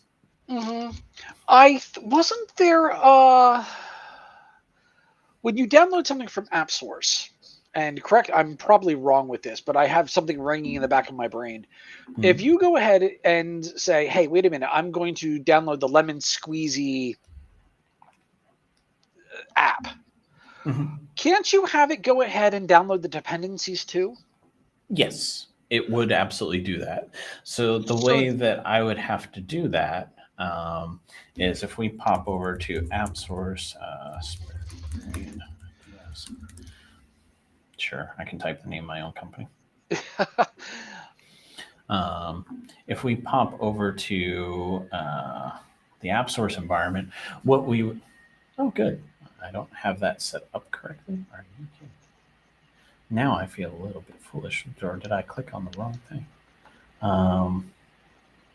Yeah, there we go. So this SpareBrain licensing app, what we would have to do is we would have to register a new app with Microsoft for the Lemon Squeezy. We'd have to register a new app with Microsoft for the Gumroad. Correct. Not a huge hurdle. And then as a consumer of the licensing app for a platform provider, like if we as SpareBrain were separate and DataBrader was something that we were, let's go ahead and to App Source on DataBrader. I have got to check a bunch of links. So I'm not sure those are behaving correctly. Docs, if we do install, yes, thank you. Are we serious that I have no links? Okay. I have some homework to do in a couple of other places too, because that did not get me where I expected it to go. So if we go over to DataBrader, this has a dependency on the licensing app. So it automatically installs the licensing app as part of putting this into your environment. What I would do for Brader is, because I use Lemon Squeezy for the activation key, and I will be using Lemon Squeezy for the usage-based billing, I would set up DataBrader's dependency on the SBI licensing Lemon Squeezy app. Correct. The Lemon Squeezy app would have the dependency on the licensing app. So in a perfect world architecture, that would be the right way to go with this. Yeah, and I didn't want to get off topic there, but I remembered you were talking about this at some point in last month too, whatever. And I was thinking that, if you wanted to go ahead and if you were marketing and using just the licensing app as an example, you could go ahead and say, well, yeah, so which interface are you using? Are you using Gumroad or Lemon Squeezy? Oh, instead of having to confuse people with, you need SBI licensing and you need SBI Lemon Squeezy, you could just say, hey, if you had it set up properly, you could just say, hey, just go to AppSource and download SBI Lemon Squeezy, and that'll get at everything that you need. Yeah. So that could be a thing that might be worth thinking about, because if I were looking at this as a fresh new set of eyes, which we're not far from doing right now, is the advantage there is that the licensing app right now, if Lemon Squeezy changes even just their URL, I have to release an update to the entire licensing ecosystem. Correct. Because the API is baked into the licensing app instead of being a separate extension in AppSource for Lemon Squeezy. And there's some merit to asking the question of, is this the moment to say pause stream and file the paperwork to make 2 new apps for AppSource and have a Lemon Squeezy and Gumroad separate set of licensing apps that inject themselves into this app. And then if I wanted to deprecate Gumroad, then the Gumroad app comes off AppSource and we're done. Licensing continues to merrily hum along. It's just that then the licensing app by itself would do effectively nothing. And I don't know if that's necessarily a problem or not. So that's a good question. It's basically then the licensing app basically becomes the framework of any type of thing. And if people want to go ahead and use that for PayPal, for example, not that, or Stripe or their own BC server, exactly, Azure DevOps. So they can still use it, and it still needs to be in AppSource, but they would need to go ahead and create their own, bridge licensing, a branch and licensing and their own interface to go ahead and handle that. And they can still go ahead and put the dependency on the app there. I mean, if you're planning on going ahead and rewriting this now, rewriting this over the next couple of weeks, or sooner rather than later, it's more work. But it might be the right foundation to do for right now. Interesting. We've got a few people hanging in our audience and whatnot. What do you guys think? Do things the right way since we're redoing things over in the right way? That's an interesting. Yeah. It does mean that I would probably want to. I know 2 or 3 people who are using this for their licensing app, and I would probably want to reach out to them. Oh yeah. And go, hey, your dependencies are changing. What are and obviously if you've got people using it, then you probably need to go ahead and at least pose the question. Yeah. Do you mind if we do this? So the other consideration for us to think about a little bit in the licensing app at the moment, if we go look at all it does right now, the licensing app creates a new window that basically says, okay, for your given extension, for your given submodule, in this case, supports multiple different activation features per extension. Right now, it just says, is it active or not? And you have the ability to activate and deactivate that functionality. If you do activation, then this is the ecosystem where you're getting your licensing key from a third-party provider, and upon hitting next, it then would contact the relevant platform provider. So in this case, if we look at the entry on this, it is actually pointing at the moment still in this environment to Lemon Squeezy. Good. So when I punch in that product key and I hit next, it's going to call Lemon Squeezy and go, who is this active or not? You know, is that really who we want to talk to? The structure and framework around this is already constraining us a little bit, because we were talking about adding usage-based billing. Well, what constitutes active or deactive in the concept of a usage-based billing? That's a good question. So it's entirely possible that that active concept might be a different implementation method for the licensing app. Because what the licensing app gives a person today, if we fire up a just notepad to like brainstorming this out, welcome to thinking, everybody. The licensing app today supports active, either the key is active or the grace period is active, or not. And not could be deactivated, it could be canceled, etc. Is it active or not for this environment? The other modalities that we could be thinking about that we haven't really built a framework to answer is it active for this company? Is it active for this user? Is it a trial? Yeah, I mean, there could be. I've got that here baked into the grace period, but there's not really a way to ask, are they in trial mode? Maybe we want to turn on a little bit more functionality features.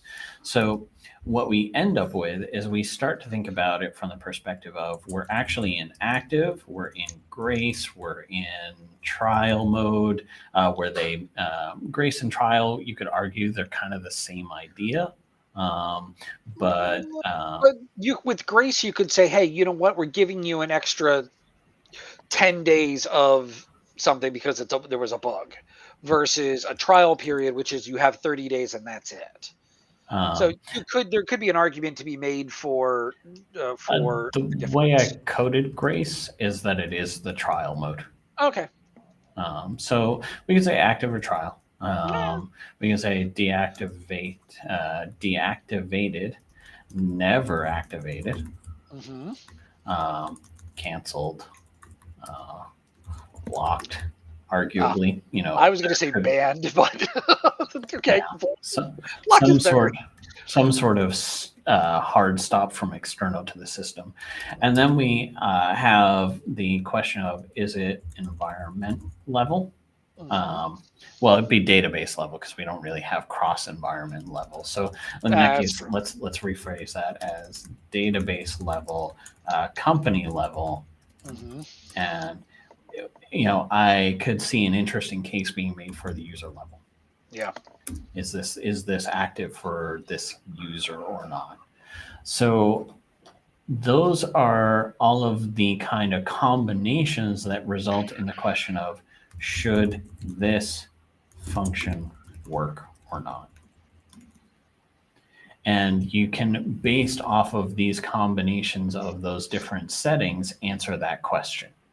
Well, the other thing that you haven't added here is, since we're talking about getting usage-based billing, that's Mm. another set of parameters. It is. So that is a separate question of, and it's actually a nicely follow-up question. Do we count it? Yeah. Now, the challenge when we're thinking about the usage modeling sort of thing is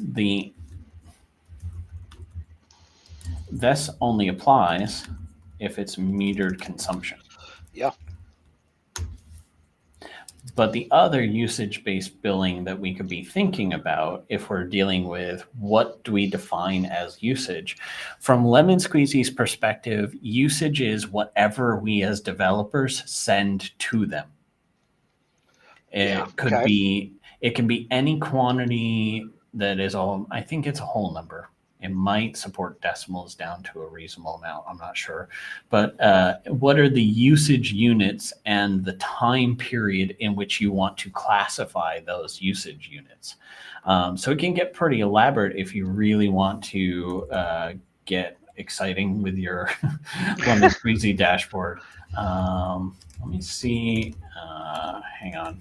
I'm going to get my, I set up a usage-based billing test app, and I want to bring that up on my screen, but I don't want to reveal like everything in the Lemon Squeezy ecosystem. So let me see if I can get that test mode activated and show you the settings on what that looks like. Cool. Yeah, usage-based test. Perfect. Okay. So I created, and this is in one of the things I like about Lemon Squeezy is you can flag between test mode or production mode, and it basically is like change company for BC. So when I flag into test mode, I'm now in my test company. Everything works just like the stuff, except the checkout goes through automatically. And that includes calls to the API. Because the just like a test company versus production company in BC, the IDs it generates are unique. So here I've got this product configured to be usage based. So what I do is I've created a product that is subscription based. And with Lemon Squeezy, you can do stuff like single payment or free or even customer pay what you want. There's some crazy stuff. I haven't really explored how that interacts with licensing a software package. But what we can do is we can say, okay, you can have a basis price that is a price per month. But more importantly, I'm going to do metered base usage. And we have some options in here that we can say, is it some during the period? Is it the most recent usage during the period or maximum usage during the period? And you define what the period is. Yeah. So let's see. I'm just checking to see because I know there was some. There's a little bit of I need to sass Lemon Squeezy people because it's a little bit like I appreciate that a lot of modern web design is pop-up properties and stuff like that, but this is the main UI, so why is it only using 30% of my screen? Yeah. I'm not a fan of that. So let's see, maximum usage based on period, blah, blah, blah. Here we can do some stuff around free trial, but the free trial ecosystem that I've put in the product is within the licensing app itself rather than asking Lemon Squeezy. Because if you hit like get it now in App Source and it installs in your local environment, to use the free trial mechanism on Lemon Squeezy, you then would have to direct the customer to go to Lemon Squeezy to go get their trial key. Yeah. So far I haven't implemented the Lemon Squeezy side of that. Okay. And then let's see here. So I believe, where is usage is metered? I wonder if they've been adjusting things because I'm sitting here going, where's the pricing? Oh, is it volume pricing? Yeah. Geez, I finally just figured it out. Duh, my brain was just not wrapping around what I was looking at. Okay. Price per unit of usage is €1 and summarize every month. So the maximum usage during a period, if let's say, for example, you were using Lemon Squeezy to import information from Clockify. I know that's an example usage that's out there in the world. If you wanted to charge a person €1 every time they hit get info from Clockify, and you had the usage as metered set to sum of usage during the period, you could report to Lemon Squeezy a usage of 1 every time they click that get info from Clockify button. Yeah. And you could do that every single time on demand throughout the day. And because you've set it to sum of usage during the period, it's now going to just ka-ching, ka-ching, ka-ching, throw that information to Lemon Squeezy and let them figure out what the total is per customer for that based on this price per unit. Yeah. Okay, that makes sense. And that's not too bad. And then separately, if you were, say, charging someone based on the number of times per day, they did something, and you were saying, okay, it's kind of an on-demandy traffic thing. Sometimes there are some days where it's going to be 0 that you're using this, and then other days where you do 10 of this operation. I'm charging you on the basis of that 10. You could use the drop down here to say like the maximum usage during the period. Yep. And then you can also potentially do most recent usage during the period. The most recent usage would be nice if you're doing like summary. Like, for example, if you've got a counter that's ticking along, every time this job queue runs, I'm going to charge €1. Well, you could potentially summarize that inside of your code unit in ISO store and then just send it nightly. Yeah. And that way you can choose when do you reset that on your own side. Okay. Then that way, what's the most recent usage during that period? On day 30 of April, when you've reported 75 calls of that job queue, then the most recent usage will be the 75 that you've sent. So that way you can do your own summary, and you could potentially, if you needed to, adjust it down. Yeah, no, that makes sense. Okay. Like, all right. I mean, there's some thought process there. I like the idea of like you can do maximum usage per period because that setting, for example, what if you wanted to charge per company or charge per active user? Well, what if somebody creates 15 companies and has those running in test, and then they go, oh, my bill is coming due really soon, deletes 10 of them. Do you want to charge based on the 5 or do you want to charge based on the 15? Well, if you're reporting every day, the maximum usage will capture that. Yeah. So that's an interesting option. Just thinking about how we're implementing this. What we had talked about doing for Braider, because we were trying to figure out the logical math on this. For those of you who hopefully are following me on LinkedIn, you've seen I've did a steal this idea. And what we baked into a version of Braider that's coming out soon is each one of these APIs represents time that you haven't spent being a developer making this API. So if we look at our customer endpoint here, here's a bunch of fields that are included. It's write basis and all that sort of stuff. You'd have to make this as a developer. Yeah. So how long would it take you to make this as a developer? Well, down here at the bottom, we've got a little fact box that says, not fact box, but a fact panel, I guess. We've got some info that says how long would it take to have made all of these different endpoints? This one would have taken 2.5 hours. This one would have taken 1.4. How much would you have spent if you were to just sit down today at, say, €100 an hour? How long would it have taken you to get someone to write you all these APIs? And how much will you probably end up spending over the course of a year to maintain all that stuff? Well, so with that knowledge in mind, we're going to do usage-based billing based on the number of different endpoints you've configured because you've saved a bunch of not having to write custom APIs. Yeah. Okay. So that usage-based billing for Brader, this maximum usage during period will be a great way to keep track of. If we do daily reporting on the number of endpoints, then the maximum usage in the period, sure. If you had one crazy day that's got 50 endpoints and then you get back down to 10, well, maybe in that case we could have a discussion about what your bill should look like. But I think in that scenario, we would be creating usage calls against the licensing app on a nightly basis.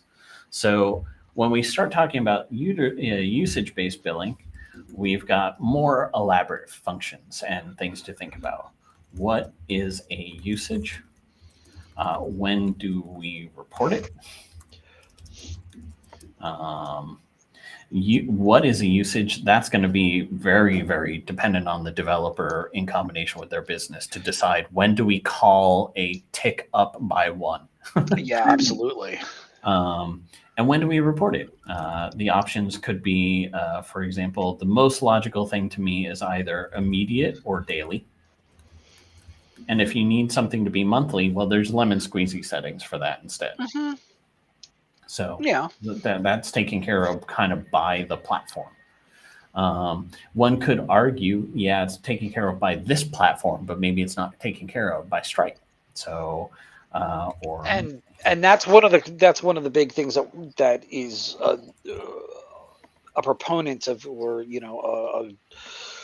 a suggestion for going ahead and getting this into Lemon Squeezy and Gumroad, because I know Gumroad does not support any of this. If you put it all in that secondary app, then it's all contained in there to go ahead and do it properly per thing.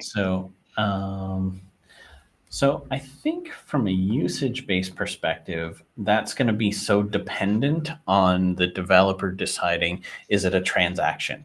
Is it a count of companies? Is it a count of users? You could make the case very easily that you could add an extension on top of the licensing app that lets you do per user based activation of whether you include them or not. It'd be a minor thing. It wouldn't be that big of a deal, but I think these are kind of the two main questions when it comes to the communication aspect of licensing. And then we had talked about, from a usage-based billing perspective, soft limit, hard limit. Do you want your customer to be able to rack a 10,000 euro bill up? In a month? Because then, that's also, you're right, because you could send one app might decide to go ahead and send a warning, where another is like, we don't care. It could be. Yep.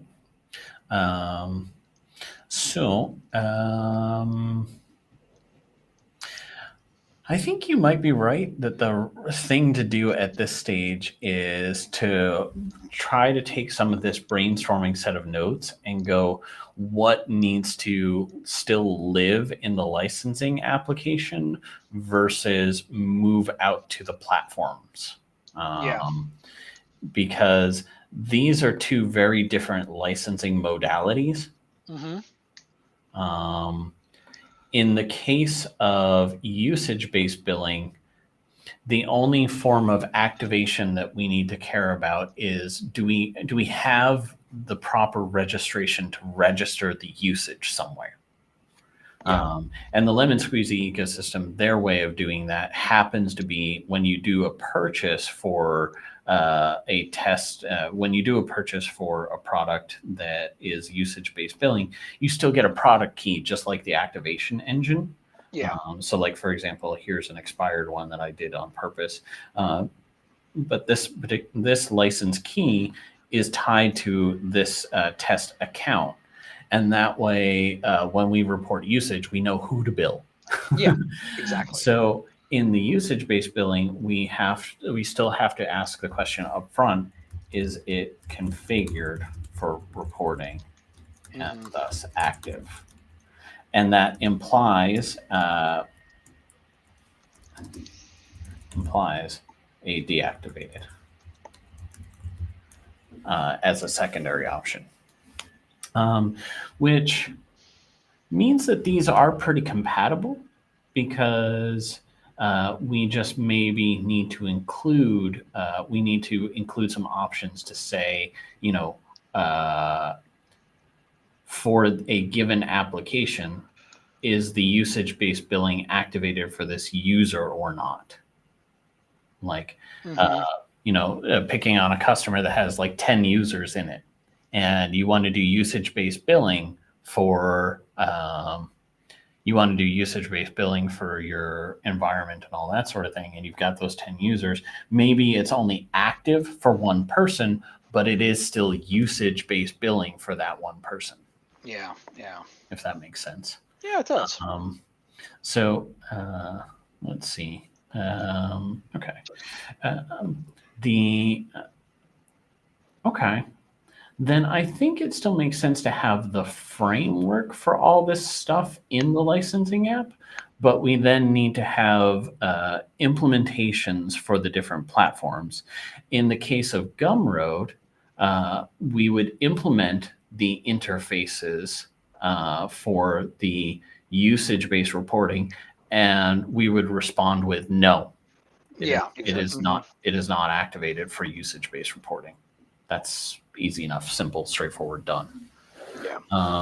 And then the soft limit, hard limit stuff, we could bake that into the licensing app and then throw events that if you want to override what you're doing for soft and hard limits, you can do something else. So that way there's some baked in logic built right into the licensing app, and it's still providing a little bit more value. Okay. All right, which means a pretty significant rewrite to the way this works at the moment. This, for those who are following along and maybe haven't spent the time of doing the licensing app, this is the only table in the licensing app. It's just this one spot where we're registering for a given extension. And then version 2, I added the functionality that you could do sub-modules for an extension. So that way you could have different pieces of functionality within the same software. Maybe you had a standard edition versus a premium edition.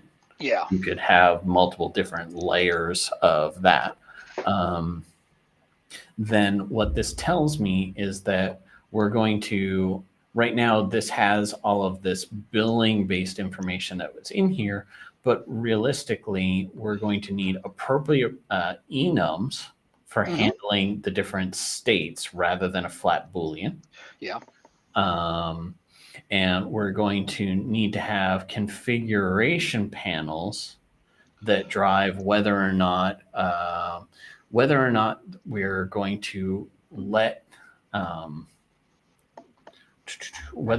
going to let someone do this per database, per company, per user. Are we going to do that in some combination of those? I don't know. The licensing app is cross company. This is a per database rather than a per company table. So, how do we even necessarily want to handle that? From a settings perspective, company and user is also per database equals no. So that's okay. All right. And then what we would need to do in the licensing app is, if you choose to have, is there anything I can think of that would make us say, the control which companies it's active in and which users? Or would I just go, well, I probably only need this to be per user? That's a good question.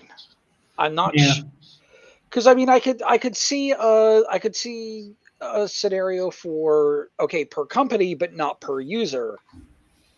But the other way around, no, I don't think so. Yeah. Just thinking of what like the enums would look like, and then we're going to need supporting tables that allow you to say, for this company, I am using activation or I'm using meter-based billing, whatever have you. Yeah. Okay. So in this case, for usage-based billing, we are going to ask the basic question of the extension itself, is it configured reporting? So we know what customer, what subscription do we do the reporting to? Yep. Okay. And then if we are supporting these different modalities besides database level, which is effectively what we have today. Yeah. If we are supporting these modalities, then we need to have a separate is usage enabled for, and let's call this enum scope to match isolated storage, because isolated storage calls these scopes, and I like that. So is usage enabled for the correct scope? So if you're configured for user level, then we'll go check, does your user have this turned on? If you're configured for company, does your company have this turned on? Yeah. I think that's okay. It expands. We're going to need a few setup tables and pages to support that. But then if you're in the usage-based modality, then we'll track the usage if it meets the scope criteria. Okay, that would work. That seems fine. Yeah. So what we end up with is the enum that is licensing modality. Like, what mode is this? And for now, out of the box, it's going to be simple activation and usage. And then separately, we have the licensing in this enum, which we can drop this line. It's not really relevant. So let's do enum license state. And instead of blocked, maybe we'll call that like revoked or stopped or something. Let's call it revoked. Sounds okay. That sounds more harsher. Yeah. Okay. So in this scenario where we're doing usage-based billing, we need the license state must be in active mode or trial. Because if you're doing trial mode, you might not want to charge at all for any of the usage, but you might want to keep track of the usage. That's fine. That's okay. Because then at the end of the trial period, you could potentially display to the user, this is how you used it. This would have been your bill. Yeah. Do you want to go activate it? Here you go. So the licensing state for usage-based billing must be in active or trial to begin with. And then we'll be able to, and that answers the question of, is it configured for reporting? Then from a usage perspective, we'll need to have some questions around scope configuration. Sure. Is that usage-based enabled for that? Which, could be implied even in activation. So that way you can say, okay, for my application that uses a licensing app, I bought a license for this, but I don't necessarily want everyone in the system to be able to use this functionality. Yeah. Okay, that makes sense. You potentially should be able to lock these things down. I'm thinking of like the Microsoft method of entitlements, I think is still tied to per user, and you assign entitlements to users. So this would make sure that the scenarios are handled for that desire as well. Okay, yeah, that makes sense. So this kind of matches the entitlement thinking and that sort of thing. And then what is a usage? Well, that's going to be dev specific. There's no way for us to define that. We will provide a code unit where you can call that with whatever relevant numbers that are logical for your decision, whether it be transactions, setup, whatever have you. And when we register it, we'll have a nice little enum for on usage, daily, weekly, or monthly. So that'll be a new enum for reporting period. Periodicity. I don't think that's a real word. No, I don't think it is. Um, you made it up though, man. You're good. Sure. People know what it means. Yeah. And then in the soft hard limit, we'll need to have a setup panel for controlling those quantifiable amounts. For example, if you're being charged 5,000 euros per usage, you'd want to probably have a soft limit of 1 versus if you're being charged, every 10,000 usage, you're being charged €1, then you might be okay with 50,000. So there should be a setup panel that you can define that as a user, but it needs to have defaults from the publisher for that app that registers with it. Yeah. And we also need to make sure to have events to handle what do you want to do with that. I'm not going to bake into the licensing app any challenging things like I might be persuaded that in the base functionality, that we could create a user task for the person who that's happening for. And that way you could at least set up a Power Automate without any coding whatsoever to watch for that limit hit. Versus if I had just made it only an event, you'd have to have a PTE to capture this info. So I think out of the box, we'll have user tasks for that. It's not the best of choices in the world because user tasks is not baked into all of the stuff, but at least many of the role centers do have the user task. That is true. Yeah. So that would at least surface it somewhere in a lot of the role centers. Yeah. And that way the user task can be overridden. No big deal. Okay. That feels like a blueprint of a plan. It's going to probably be beyond the scope of this stream that will do a lot of this stuff. But I think we'll need to do a nice review stream that handles a lot of these odds and ends. Okay. That's a lot of stuff. One of the things that I think is going to be important for us is we should also, and I might make this now, we should make a demo app. Sure. That is a PTE range object right in this repository that demonstrates activation features and usage features. Okay. And that demo app can implement the communicators to give us mock comms. And that way we can have a demo app that almost has that testability baked into it. The reason I'm thinking of this, I see a lot of partners struggling with the entitlements to go, what if I want to see what it looks like as an unlicensed user? Okay. How can I experience this page to see what errors I'm getting?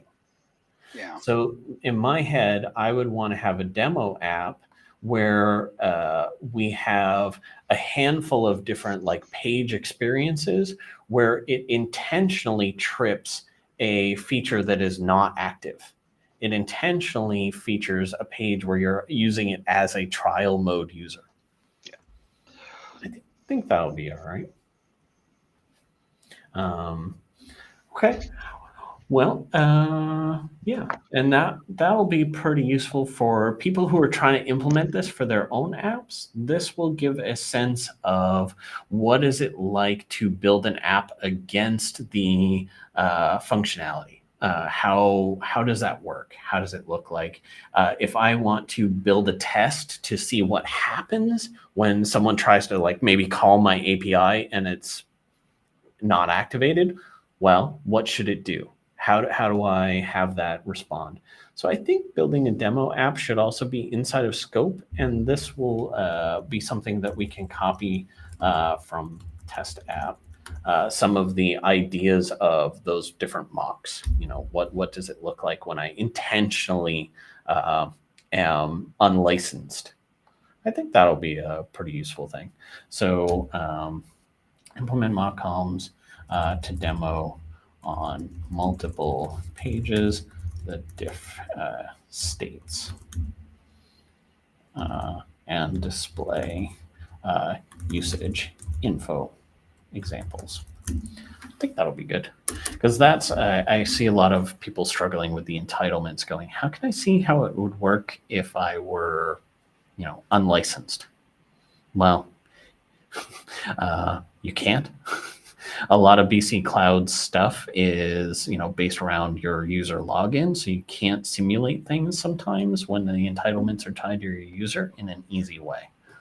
So let's once again be a little ahead of the curve, I think. Yep. No, that makes sense. Okay. All right. So I've got a lot of coding to do. Sorry, man. Didn't mean to open up a can of worms, but I think you're right. I think this is kind of the better way of doing this too. Mm-hmm. I mean, and if we need to go ahead and do some work on it now, then it's probably a good call to go ahead and get it in there at this point. Yeah. So what that does mean is that I'm probably going to end up obsoleting a lot of objects at the moment and moving those to new ecosystems. Mm-hmm. So that does mean I am going to have to fiddle a little bit with some of the functionality. The bright side of making this more loosely coupled and having a lemon squeezy app that uses the licensing app, a Gumroad app that uses the licensing app, and then you update your dependency trees as such, is that it's better architecture. It's better design. It'll work a little more smoothly. We can create those apps right in this repository. There's no reason they have to be in a separate repo. They can be together. That's fine. So we'll probably do that. And then the only thing that I will need to work at and make sure of and make absolutely sure everything makes sense is, does that introduce opportunities for partners who are less scrupulous, for customers who are savvy and less scrupulous? Does it introduce a mechanism by which they can intercept these moments and change the behavior? Is there a way that they can circumvent a lot of the protections that are built into the licensing app? One of the things I was very proud of with the licensing app was that I had been told explicitly that that people had tried to break it and they couldn't. Well, that's which it's a nice pat on the back. I'm glad about that, but. Like, for example, I've got an isolation store manager that, is working with the isolation store. I can do that within the scope of this extension, but it would mean that I would potentially need to open my app up to let some of the other things access that ISO store manager, which is not a big deal. As we just kind of outlined earlier in the stream, guess what we can make use of? Yeah. The downside to that strategy of making use of internal visible to is if someone wants to make their own Stripe connector, that's not going to get added to here. So there needs to be some logical ways that we can make it still be extensible, but still be secure. And I think that's going to be the fine line that I'm going to be probably juggling with over the weekend. Well, I mean, I can think of a couple of different ways off the top of my head that would at least help. So, I mean, we can kind of discuss that offline if we wanted to. Yeah, I think there are some good ways we can do this. So that's probably going to be the direction that we're going to go, is that we'll make a new Gumroad app in here, a new Lemon Squeezy app. I'll shoot Microsoft an email to get those new apps registered as apps that are going to potentially go into App Source. And then what I'll need to do is that Databrader will have a dependency on the licensing app and the licensing Lemon Squeezy connector. Yeah. That's realistically the right way to do that. And I can just actually make the Databrader, I think, just dependent on the Lemon Squeezy connector, because then it'll depend on this too. I think these will make sense there. I'll check that. That's easy enough to test and confirm. And there are probably clever people in the audience going, yeah, I know these stuff. So, okay, that seems pretty good as a strategy. For the curious, by the way, in the background here, the job did take a little while to tick over. It did take 15 minutes, but it did go. It did churn through and look and take a look and created the build artifacts. It created all of the different results and everything. So yeah, artifact, spare brain, licensing app, main apps. I don't know where it got its version number from. So that's interesting. I'll have to think about that. That might just be the name of the artifact, not the version number of the app itself inside of the artifact. Okay. But regardless, it completed successfully. So adding the ALGO files just from the template was exactly what we needed to do. So that's nice. Nice. That is. I'm curious. Did it make any release type thing?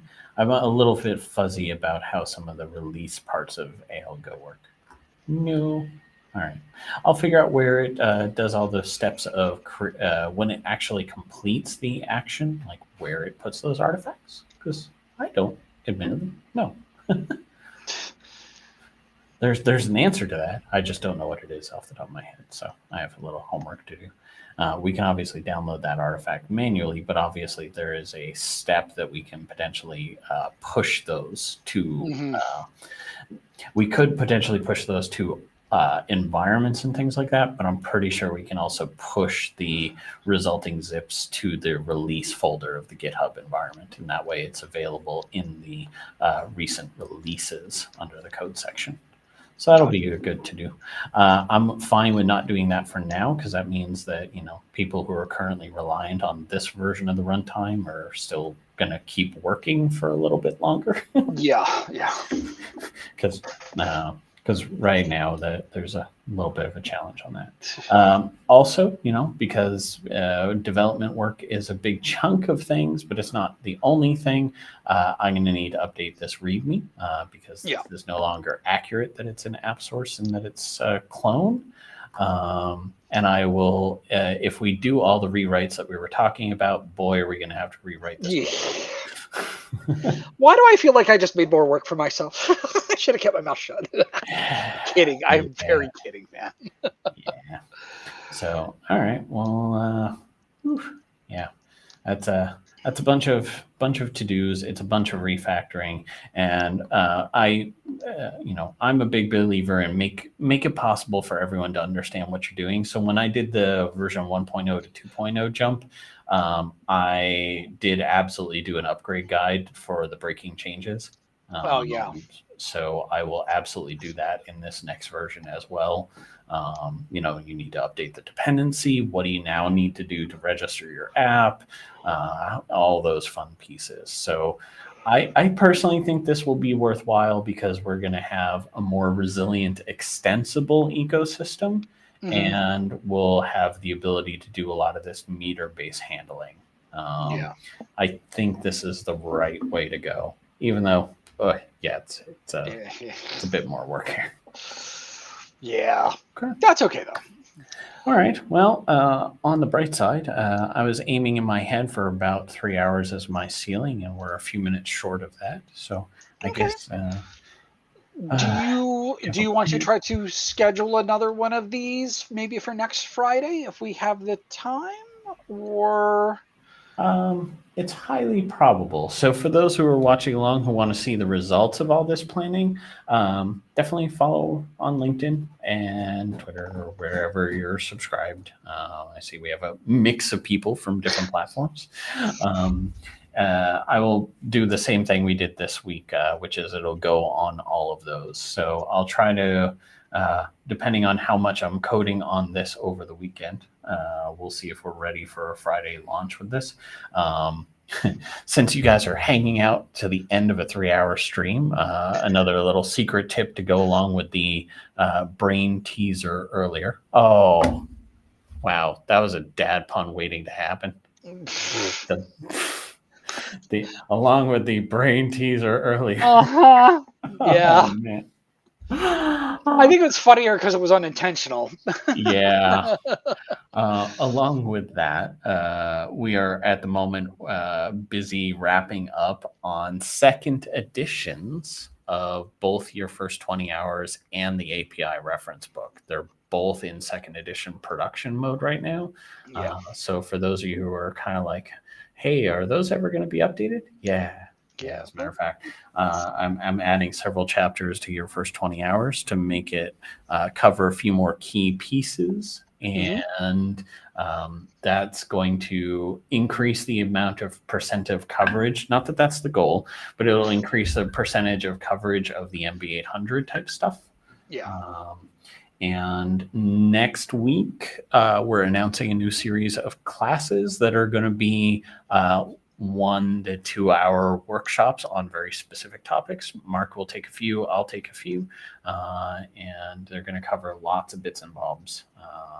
Like, in the, as we joked about at the beginning of the stream, the how do you know all this? Well, come hang out with us. So we'll gladly share. So you'll see a bunch of classes dropping next week, and we do those as cozy, small. We usually aim for only about half a dozen students, so that way it's much more like hanging out with a group of friends and ask the questions. Just jump right in. It's very interactive rather than like the conference halls where you've got 200 people and maybe you might ask one question at the end. We do much cozier classes on purpose. So you'll see some registration stuff coming from us next week about that. Yep. So that'll be fun. I'm looking forward to doing some of those. I'm going to teach a whole bunch of stuff about inventory. Yeah. I'm glad you're doing that one and not me. I'm sorry. Yeah. All right. Well, this has been phenomenal. Hopefully people got some interesting value on having us maybe on their second screen while they did real work. Yeah. Minecrafters who I love to watch play and all that sort of thing joke about doing redstone on camera. And this feels like I was doing redstone on camera. For sure. A little bit. Yeah. So. We didn't get to that much coding, but I think this was a lot more productive and useful. I think so. Hopefully people learn some good things out of it. All right, everyone. All right. Well, we're going to wrap this up for today, but it has been a pleasure talking with all you people. Hopefully you've had some fun and silly moments about it. And well, we'll potentially be seeing you next week to see how all this all came out. Yeah. All right. Catch you later. Bye.